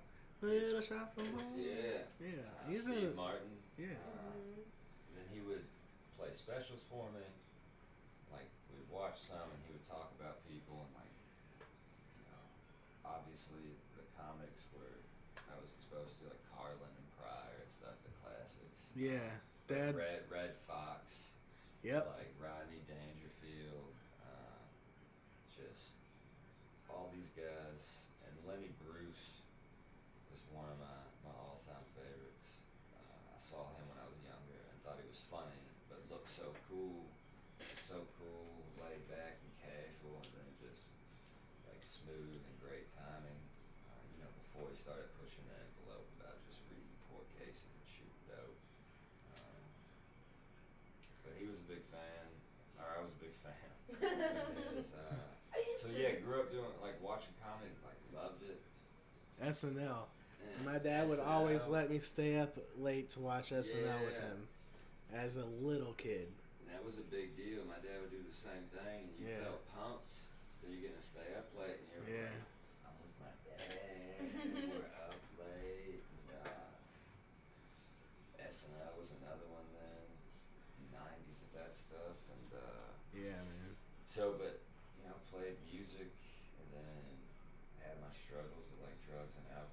so always wanted to do it. I was like, oh, I'll do an open mic one day, but never did it. And how long did you take before you went up on stage to prepare? Because, like I say, your third time, you were well rehearsed. Yeah, so thank you. So I'm gonna do it, and then I got the MS, had its bad flare up, laid up like 3 months, and like realized I had been kind of taking life for granted. Right. Like, oh, I'll have time to do an open mic, and then it was like, shit, nah, you just gotta do stuff. And I was talking to my buddy Adam about this. I was like, man, I think I'm gonna do an open mic. And this dude, cool as fuck. Like I said, baby bruh, and he said, look, man, I've been hearing you talk about this for the last 5.5 years since I've known you. He was like, either do it or just shut the fuck up. I don't want to hear it anymore. So between MS awareness, his attitude, so we made a deal. I had 2 weeks to do a mic, or I had to give him like $50 or $100 if I didn't do it. And I had like one joke that I thought was funny. Me and friends would get together and riff and kind of write some stuff, but didn't know what we were doing. I had like one that I would tell, but outside of that, I took that 2 weeks and sat down like every day and wrote and practiced the stuff in front of the mirror. And so did you I just set a timer for 5 minutes, or I'd set it to go off at like 4 minutes, or 2 of them, like one at 4 and the next at 5, and then I did that multiple hours a day. Wrote and practiced, so for like that 2 week period. So I've been wanting to do comedy seriously, like a teenager. Wanted to do it, play music, never did it. But once I actually was like, I'm gonna do it, from that day to the day I did it was 2 weeks, and went to the Bardstown for the first time and had a lot of fun. Yeah. I had good experiences at 360 twice. First time I just, to not be nervous, I told a story. Real quick to Chris Bowman for taking over 360 after Hell yeah. things happened, and the guy involved in that situation was having to walk away. Like, shit went south, and the community was going to lose that mic. And then Chris stepped in, and Chris and Garrett and Chris Pearson, those dudes have done a lot of work to keep that going. I just wanted to give them a shout out. It's important that we have mics. Yeah, and you know how quick he was back on it as soon as they were allowed to do it. He was in there, so yeah.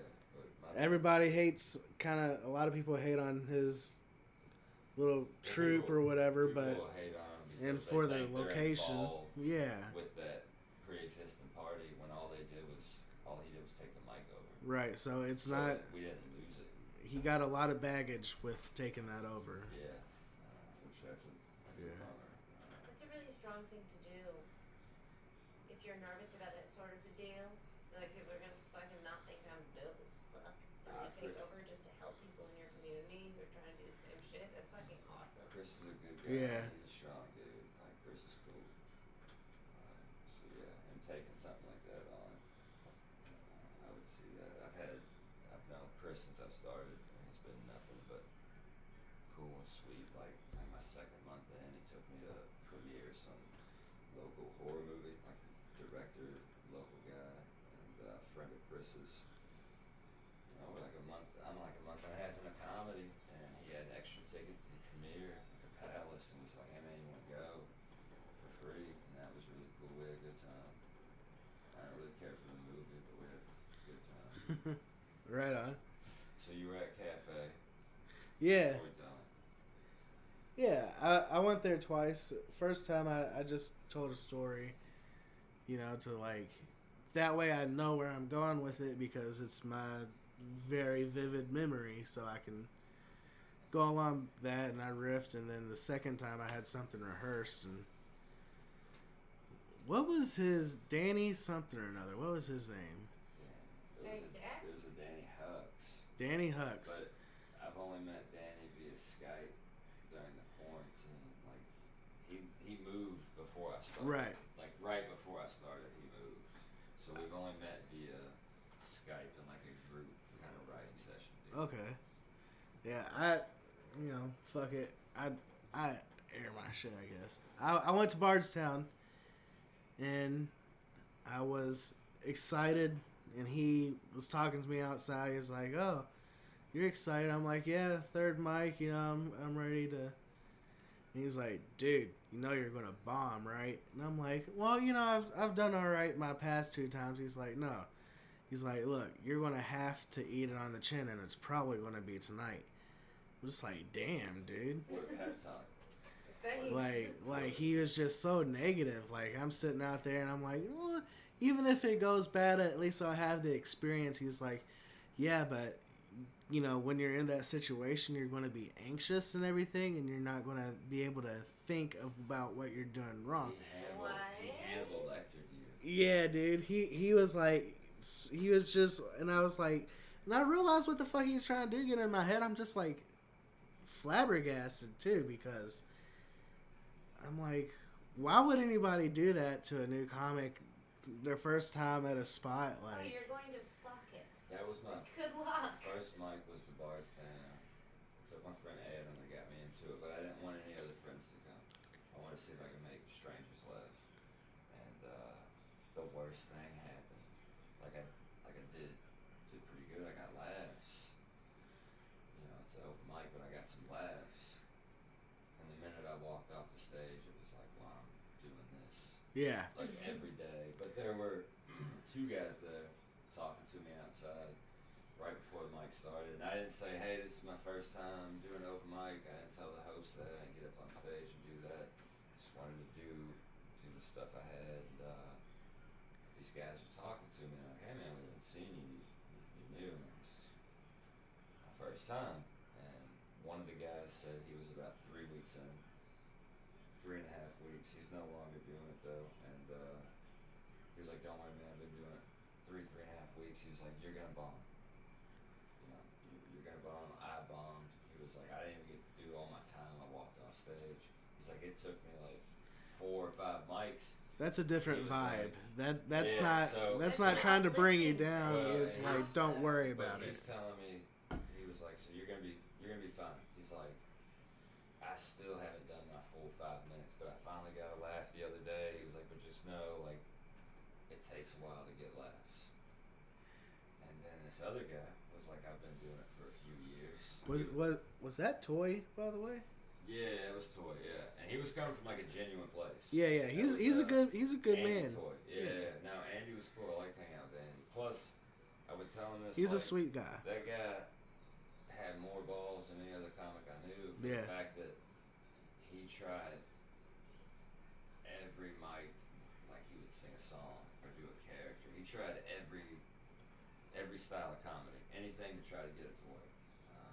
But he tells me that, and this other guy who's still doing it was like, "Yeah, I've been doing it a few years, and I bombed my first however many times," but he was a little bit more arrogant about it, and was telling me, so just prepare, you're gonna bomb, man. Like, everybody bombs the first time, probably not gonna get to do the time, but just stick around. I've been doing it a few years, you start to get better and more polished, and being just kind of, like I said, arrogant, and I don't know what to expect. I'm just like nodding my head, like, oh, okay. Like, I'm Yeah. just gonna tell my jokes. And one guy, both guys went after me. And no, one guy went before me, Andy, and the other guy went after me. And Andy, unfortunately, didn't have a good set. Didn't finish his time, walked off, and I went up and then got lucky, I guess. But I got laughs on like most of my bits. Not lucky. I mean, it's.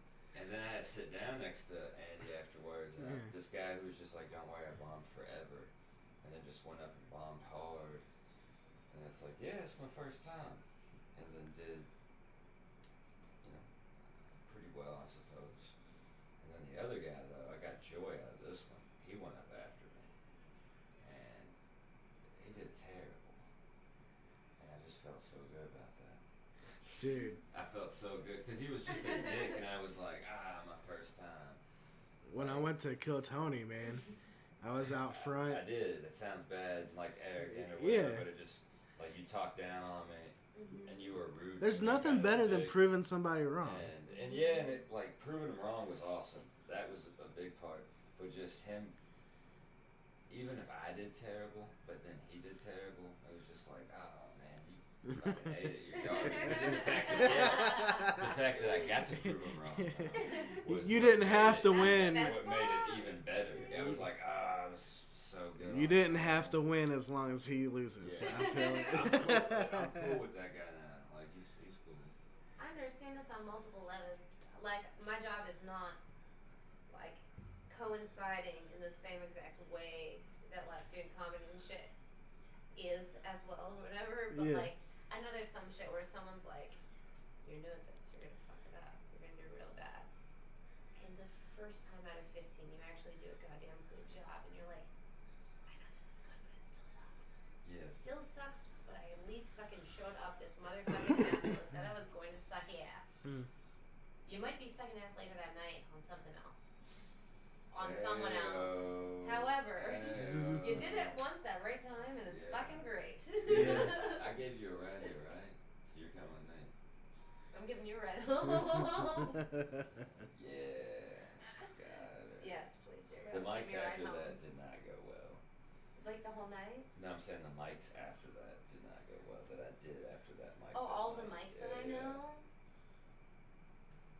That's a long list of mics. There's a couple.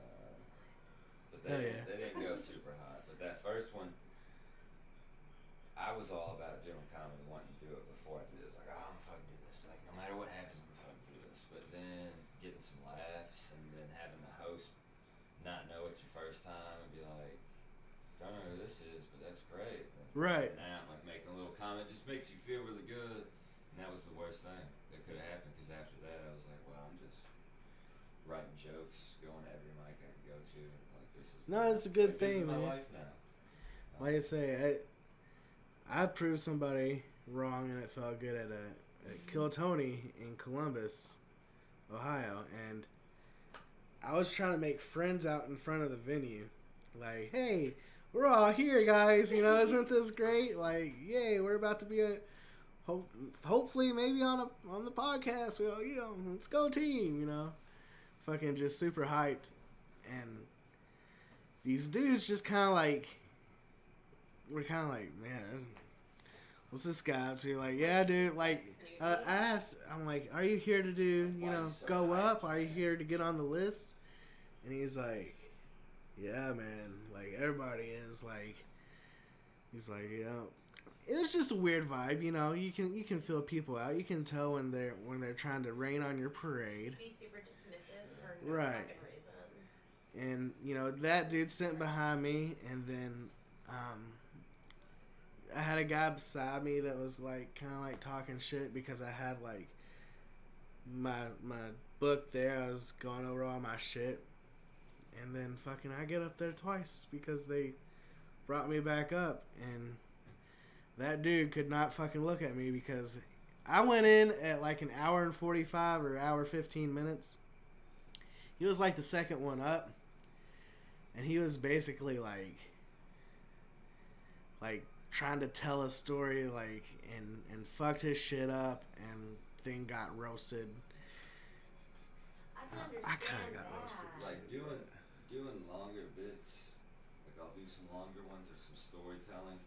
You know, obviously hit punches and tags and everything throughout, but I definitely learned if you're gonna do longer bits, you have to have it down, obviously, like anything. Kill Tony's only a minute, dude. Yeah, but you have to have a big payoff too, because there were so many. I was like, these are. You're gonna have to hit all the symbols. And then I hit I just took you on I mean, that's only a minute, but it's like I just took you on a 2.5, 3 minute ride for this one bit that I got at a 5-minute mic. Well, if you can have And then people I going, ate shit.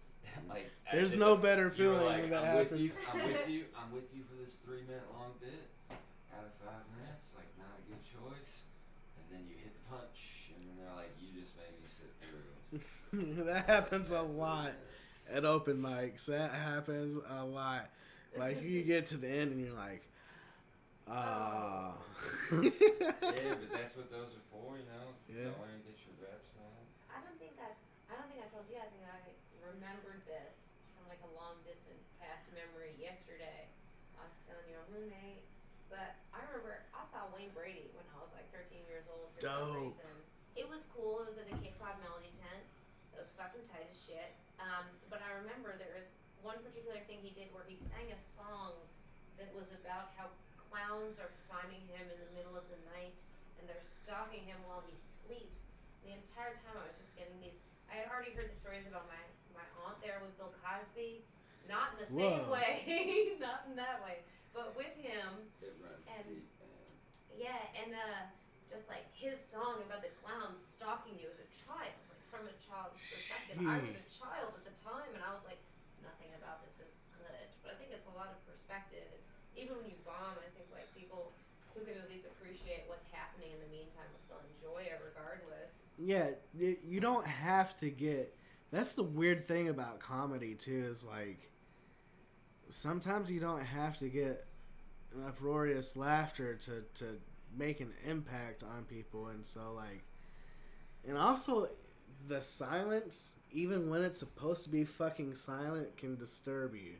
Yeah. Mm-hmm. That's so fucking weird when you're on stage and it's like, if you allow yourself to hear the silence, even though you're still in your build up, it can fuck with you mentally. Cause Being a comic in your- on stage, You it's gotta just learn, like, why aren't they you gotta learn to appreciating? sit in that silence, I suppose. yeah, Well, I mean, that's for me strong at least, motive. like being able to, like, okay, I know the next one. I just 2, hate 3 silence when seconds. I'm up there. I mean, Yeah. It's And it comes I down- get impatient well, and about it. also, yeah, I understand that feeling, and then it'll come down to your style, because there's some comics that are just, like Mark Norman, that guy. Yeah. I'm a big fan. That dude's brilliant. But he hits joke, like laugh. That's when they called me up there tonight. That's what I did. I went up there and I told everything in my head that I thought could get quick laughs. Like, here to address the elephant in the room, me. Something about bridge tolls are bothering me. They charge me the full rate as soon as I cross over the threshold, but they don't know that I'm about to just fucking jump off. They should charge me half the rate.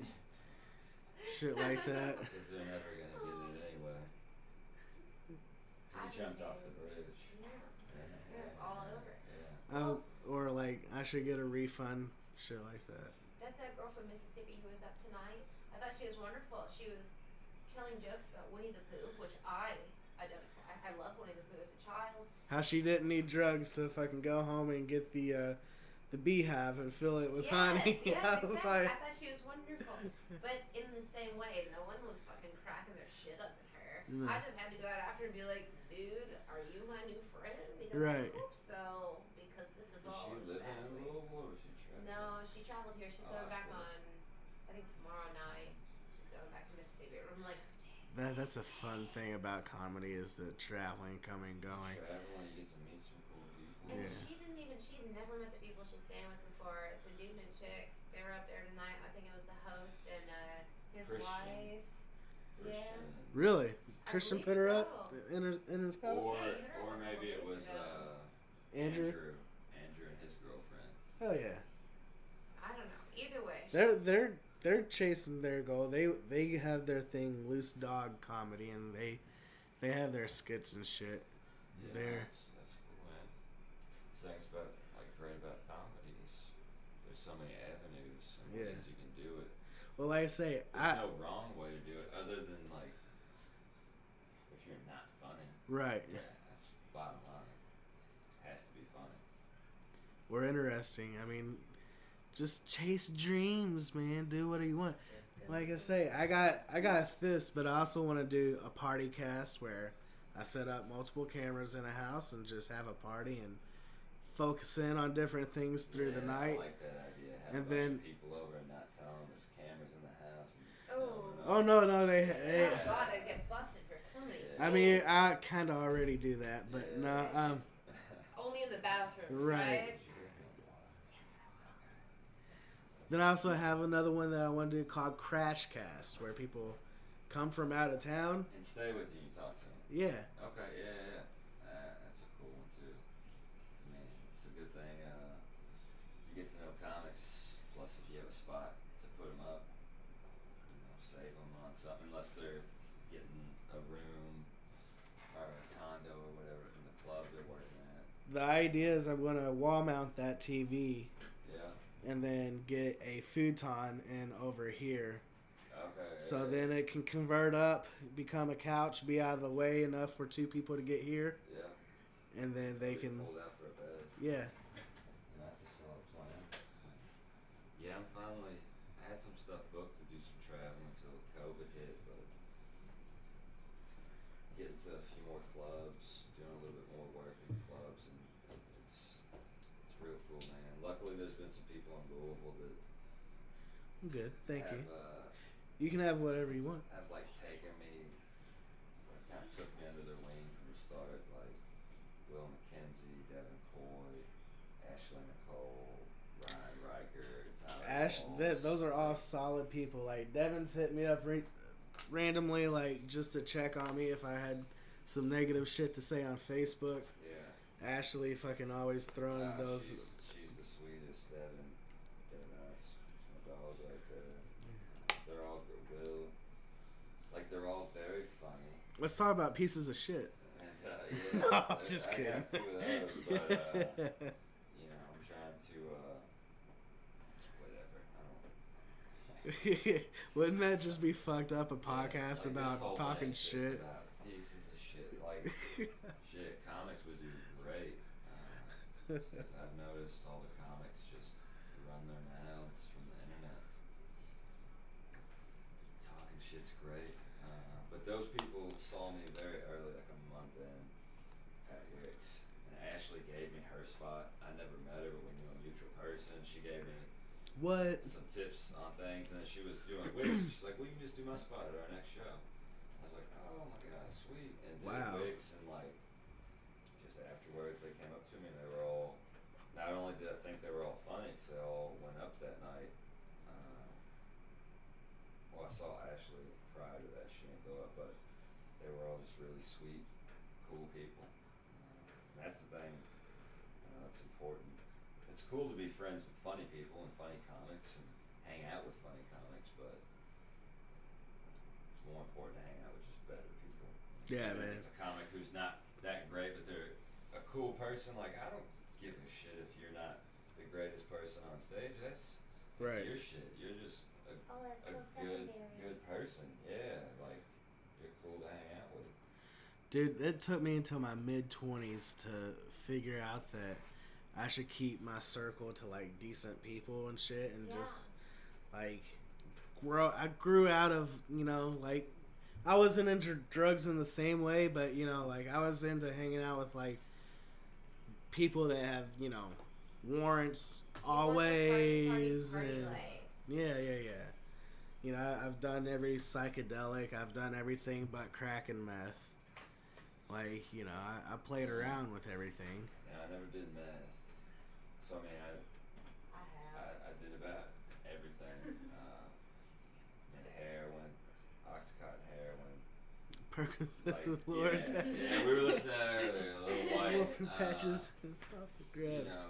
And then, like, coke in whatever form, and then alcohol, those were, like, the biggies. But meth I never did. So I was, like, 18, 19 years old. I was going to sell these guys some pills out in Indiana, like in the country. So I went out on some farm. It's like a guy and his cousin's friend. I'm there to sell him some pills, and we were talking, and they are just super racist, like just incredibly racist. The shit they were saying, and finally I stopped and was like, "Hey guys, like, I need you all to cut that out. Like, I don't want to hear that. I don't like that." And I was like, "So you can either be cool, get your drugs from me, have a good time, or keep talking, and I'm just gonna take my drugs and bounce. Like, I don't want to mess with this." And of course, they're like, don't get your panties in water, sis boy, that sort of stuff. And then one of them offered me the meth pipe, chicken bone. He said, "Hey man," he hit it. "You want to hit this chicken bone?" I'd never seen meth up until this point in my life. It's the first time ever I was introduced to it. Besides like amphetamines, obviously, but like methamphetamine. And the first thing my brain went to was like, I don't know if all racists are meth heads, but I'm pretty sure all meth heads are racist. And I was like, there's a pretty good chance that I could like hit this pipe and become racist. As soon as I exhale, I'll just be like, fuck the Jews. Like, so I was just like, nah, I'm good. And I was, down from a young age up until I got sober, down to like party and try whatever drug. I mean, I had my favorites obviously, but if you had something you're willing to give to me, yeah, let's get fucked up. Yeah. So racists are pretty terrible people, dude. But that instance, it makes me kind of grateful for racists. I mean, growing up in Valley Station. Censor that shit. Yeah, well, I prefaced it with they're terrible people. That one instance, it's like, God, racists are fucking terrible. But because they're so terrible, it kept me from smoking meth. So right. Kind of shooting meth or snorting meth, whatever. It's like, so I'm kind of grateful for those racists, which, I mean, I did heroin. It's not any better, but meth can just kind of mess with your head. But at least you have beautiful eyelashes that came out of the whole ordeal. I have lovely eyelashes. Yes, you do. They're quite luscious. Those are not racist eyelashes. No, if I've ever. No, they would not even bat an eye at racism. They'd be like, "Fuck you, I ain't blinking." I get my eyelashes and my hair from my mother. I thought you were gonna say you got them done. No, I believe you. No, I didn't get them done. I didn't know you could get them done. You Well, can your get hair, I know eyelashes you get done. done. I'll do your lashes for you afterwards. Just a couple sticks of Elmer's glue. We'll figure it out in the meantime. You can't make this any weirder, any worse. So it's fun. But hey, dog's got to shine on it. Our son's got to shine on a dog's ass every once in a while, right? I'm not a dog. No, I'm saying I'm the dog, and the sun's got to shine on a dog's ass every once in a while. That's right. Wag that tail, boy. Yeah, I'm not good with names. Brain damage, MS. Yeah. I have a buddy from back home who's if I'm remembering correctly, I used to play Magic with this kid like a long time ago. The gathering. And his name online is Murdgrum. And every time I read it, I'm like, are you trying to say something terrible? You don't know what you're saying. I don't quite understand. I don't know. It where sounds it's too come close from. to be comfortable. You don't want to say it very. NRGDMGRUM, Yeah, you don't want and to I'm say like, it very fast. No. That's one I'm of so mine, so. confused. Yeah, I What don't. about red rum? Red rum. My wife does that to me. I can't deal with that shit. What do Horror you- movies spook the What shit. did you do if you had a kid doing it? Did you slap him? Yes. Put him in a cold bath? No. The hottest bath they could stand before they boil. I don't know what you do with children. Dude, they Make scare them me. high? I got a nephew. I mean, I have a couple other nephews and a niece, but I have one that I'm more close with. Grew up in the house when he was a baby. He's the man. Hayden, what's up? Don't listen to this. 13, about to be 14, so he's a little punk ass. Oh, I would yeah. make him play hide and seek until he realizes after 3 hours that I'm not searching for him. That's what I'd do. Hey, nah, that's my man. Like, we talk. Used to kick it when he was younger and stuff. And he's a good kid. But I don't know what to do with kids. I don't want to keep him for a little bit. I'm scared to damage them. Yeah, when he was like between like 6 and 10, maybe that was the age, right around there. I'd get him. I'd be watching with my sisters. And she'd be like, I'll be home in an hour. So I know what that means. It's time to like get some candy out. Like sugary snacks. Really make him wake up for. Yeah. Make them a really sweet Oh, coffee. you're Like, the worst uncle Put ever. the Avengers on or something like action packed and start wrestling with them. Like letting them build up to it and then wrestling some, and my sister shows up and he's jacked and he's hyped and I'm like, man, like I love you little dude. Like, I'm out of here. And my sister, that's your gift. Get him. But he's a good kid. Doing a lot better than I was at his age, so very proud of him. My favorite with the little boys I used to babysit was, did I tell you about Spiderweb? I definitely didn't tell you about Spiderweb. Spiderweb sounds like a badass boy. Spiderweb is fun. I had Aiden and Hunter, my two little boys that I used to babysit like all the fucking time. They were wonderful. I had another Hunter too. Unfortunately. No, I won't even say that. He's a nice man. But I used to give them each a spool of yarn and I'd have them run around the house and wrap it around shit. Like usually just in the kitchen. We'd play Spiderweb. They'd make spiderwebs. That sounds like a fun game. It's fun as fuck. You could do it as an adult and have a fucking goddamn blast. I'm thinking about it. And then we would have like dinner break where I'd cook them some dinner or whatever. We'd have dinner. And then we would play Secret Agent. You have to dodge all of the laser beams that are the spider webs. Oh my god.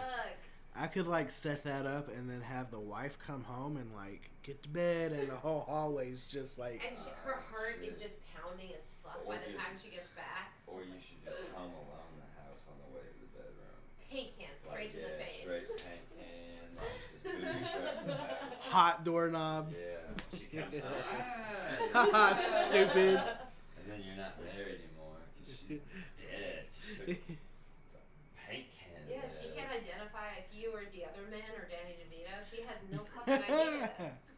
Joe Pesci. Yes, exactly. Yeah. What's hilarious is apparently they had to do like a lot of takes of his scenes because he was having a really tough time because he was filming Goodfellas, I think at the same time, or maybe Casino, but one of them where he says fuck a whole lot.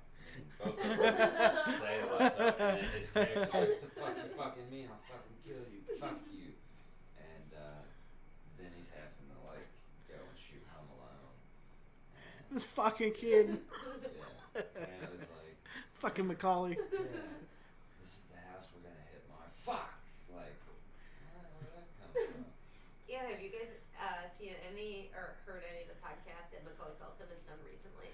No, I mean Joe Rogan, but I've seen like his appearances on others, but never. He's done them himself. No, they've been appearances on other shows, but I heard one, and I'm sure you can Google it super easy, but there's this awesome one where he talks about Johnny Depp, and he just talks about the amount of scarves and rings this man wears as well with like little like jingly bracelets, and he just goes off on him for like 35 minutes. It's fucking No shit. amazing. I'll have to check that one out. I'll have to find it. It rocks me. Macaulay is the man. I'm a big fan. Party Monster. Yeah. Yes! Seth Green. You know I love Seth Green. Yeah. Seth Green.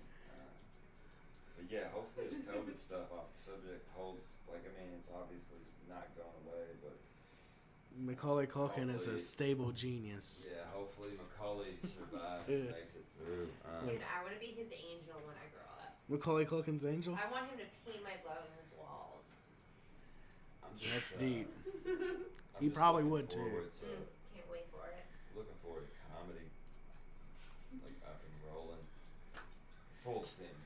We'll see, man. I don't know. It's gonna take a while, like before it does that, and who knows how much it's gonna do. And luckily, it's been pretty good since I've gotten back. Like, been having fun. People are eager, You know, man. Getting lucky. You got some cool shows. So did a competition down at Laughing Post Club in Georgetown. Like, won that, and they got this feature set and for their MC gigs. So that's all been cool, but. Like, I want to go down who to. knows when it's gonna go away? Go to Georgetown. Everybody go to Laughing Post. That club is awesome. You can do the Thursday night open mic. You get on a little thing. It'll say buy a ticket. You don't actually buy one, but it marks you down. How many One. spots? No, I'm saying to get a spot there. I don't know what he does, like 8 to 10 spots, something like that, on Thursdays. But it's also an open mic. But I didn't know this till after I did it. That it's a competition too. So at the end of the night, like, everybody wins the open mic. Then once he's done with that series of them, like 8 people, they do the finals, and then you win these like gift bags and some money and stuff like that. So that was cool. But it's the location's really fucking weird. There's a axe throwing bar on one side. It's like on a little strip mall, and then you got a ammo and gun gun store. Hell yeah. On the other side, and then there's a place called Bless Your Wart. What? That's incorrect. No, there's a business that has a sign. It says Bless Your Heart, but it's HART. But I was like, did it say Bless Your Wart? It's like a lowercase H with an apostrophe. It's kind of in a weird place sitting lower, so it almost makes it look like a W. And I wasn't like a dramatic apostrophe. I wasn't trying to make like a hacky joke at a sign. Like I was serious. I thought it said Bless Your Wart. Dude, Hing Wang Chinese right up the road here. The Hing always burns out. So at night, very often you'll just see Wang. And like, how do you not laugh at that? Dude, at Union Station earlier today, I swear to God I wasn't going to talk about this. I told you I wouldn't bring it up. I'm bringing it up. It's fun. I did not see the U, and I thought it said Onion Station. Yeah, she's like, we're at the Onion Station. And then I just waited. I was like, all right, wait for it. And then she's like, Onion Station. I went to the best onion station I've ever been to today. I would, if you sold some onion rings out of the Onion Station, I would have to try an order. They could upcharge their business like a mofo if they put it as Onion Station. Well, Blooming onions and rings. like Fun Signs is Love Boutique. I Downtown love on Boutique. like Second and I don't know. I've always seen it. I've never been in there. You should go So in. yeah, man, like you gotta go to a sex shop every once in a while. I mean, I've been. I just Yeah. haven't been to Love But Boutique. they have all the neon signs in the window, and it's one of them. And we were like 14, 15 going to Louisville Skate Park, and we would see it, and it says peep shows. But the two E's are like the lowercase E's, and the little dash of the lowercase E doesn't connect all the way, and it's down towards the bottom. So they straight up look like O's. So it looks like they're advertising in neon letters, poop shows. So we were like 15 on our way to the skate park. We'd like pop in there and just open the door and be like, you know, pull a Belushi from Blues Brothers and talk about the women, but we're like, how much are your poop shows? Like, poop shows. And then never lighted up though. They started harassing them, and then we would tell other people, and they'd harass them, and I haven't seen them. Like, the other ones light up. The poop shows. It's quiet. Yeah, because, oof. I can't wait to go next time and buy another chastity belt and ask them where the poop shows are at. You might just need to give up the chastity belts. I 'cause can't. You just keep getting them. I know. They The don't- locks keep ringing. They I don't know don't what's last. happening. Yeah. Yeah, they don't last at all. You need some high quality American made locks. Master lock. Give us some I master need some locks more on there. chains from Home Depot, honestly. I mean, I think you're good right now. Like, you don't need a chastity belt right now. Thank God we're both pure. That's something. Oh, I'm pure. At heart. No, I'm not. Not at all. Thank God I am. But, yeah. I guess, you want to wrap it up? Yeah, Is man. that how we do it? Fucking hours long. Yeah. 3 hours. Shit, my bad, dude. No, you're fucking I told you. kicking it. Told you Just I'd kicking tell it, you. man. Thanks for Good kicks. having I us will, on, man. Had a blast. I'm going to reorganize this whenever I give a fuck about it, because I'm probably going to nap, and then I'm going to correlate this all together, and then you'll be able to send a link to watch this directly. It'll probably be in 2 parts. Yeah, well, yeah, definitely has to be in 2 parts, and then I'll probably get Jonathan Gregg to cut those 2 parts into multiple 17. parts. Yeah. Extrapolate out, cut Yeah, clips. You know, just Just find That'd be a funny very little good clips idea. And post the clips and stuff. Yeah. Like just put, 30-second long. Yeah, highlights. 2 minutes, whatever, however long. But And I've got a YouTube channel that has a couple things, but I'm storing all this footage, and that's the deal. Is I'm gonna start doing different clips to the channel. So yeah, That's dope. Yeah, But, so. yeah, thanks for having us over, man. It was a pleasure. I enjoy having people Yeah, over, the man. room's So. cool, man. I definitely like those. Because there's several of those movies I like. And then New York has a new problem. That's such like the COVID tag. I just don't know It's the 2020 tag right there for COVID. Everything about this room says do acid except for all that. Yeah, no, don't look at any of that shit. Yeah. But I really want to be in this room, so I don't know. Plus, that fucking freaks me out. Dude, but the Voldemort freaks me the fuck this out. Is my favorite. Keep scooping at eyes out. Like that if you look in the bottom right, that is a blow up. Like they took a reel that was in there, like in theaters, cut individual frames and blew them up into posters. Yeah, it's cool as fuck. I grew up watching those movies, and Frankenstein. Frankenstein's right behind there. That's my dad's guy, and I'm a big Frankenstein fan, but I always want a little bit more Dracula. Oh, there he is. Oh shit, there's a lamp. You're good. You have to walk over here because I want to knock him out. Yeah, that was her birthday present early. Monsieur Frank. Yeah. France. That tattoo will be happening. And yeah, and my wife, she needs an artist because she has different like. She wants to do a leg and like Disney characters and stuff, and she's already got a start to it. She's got a beautiful piece on the side of her.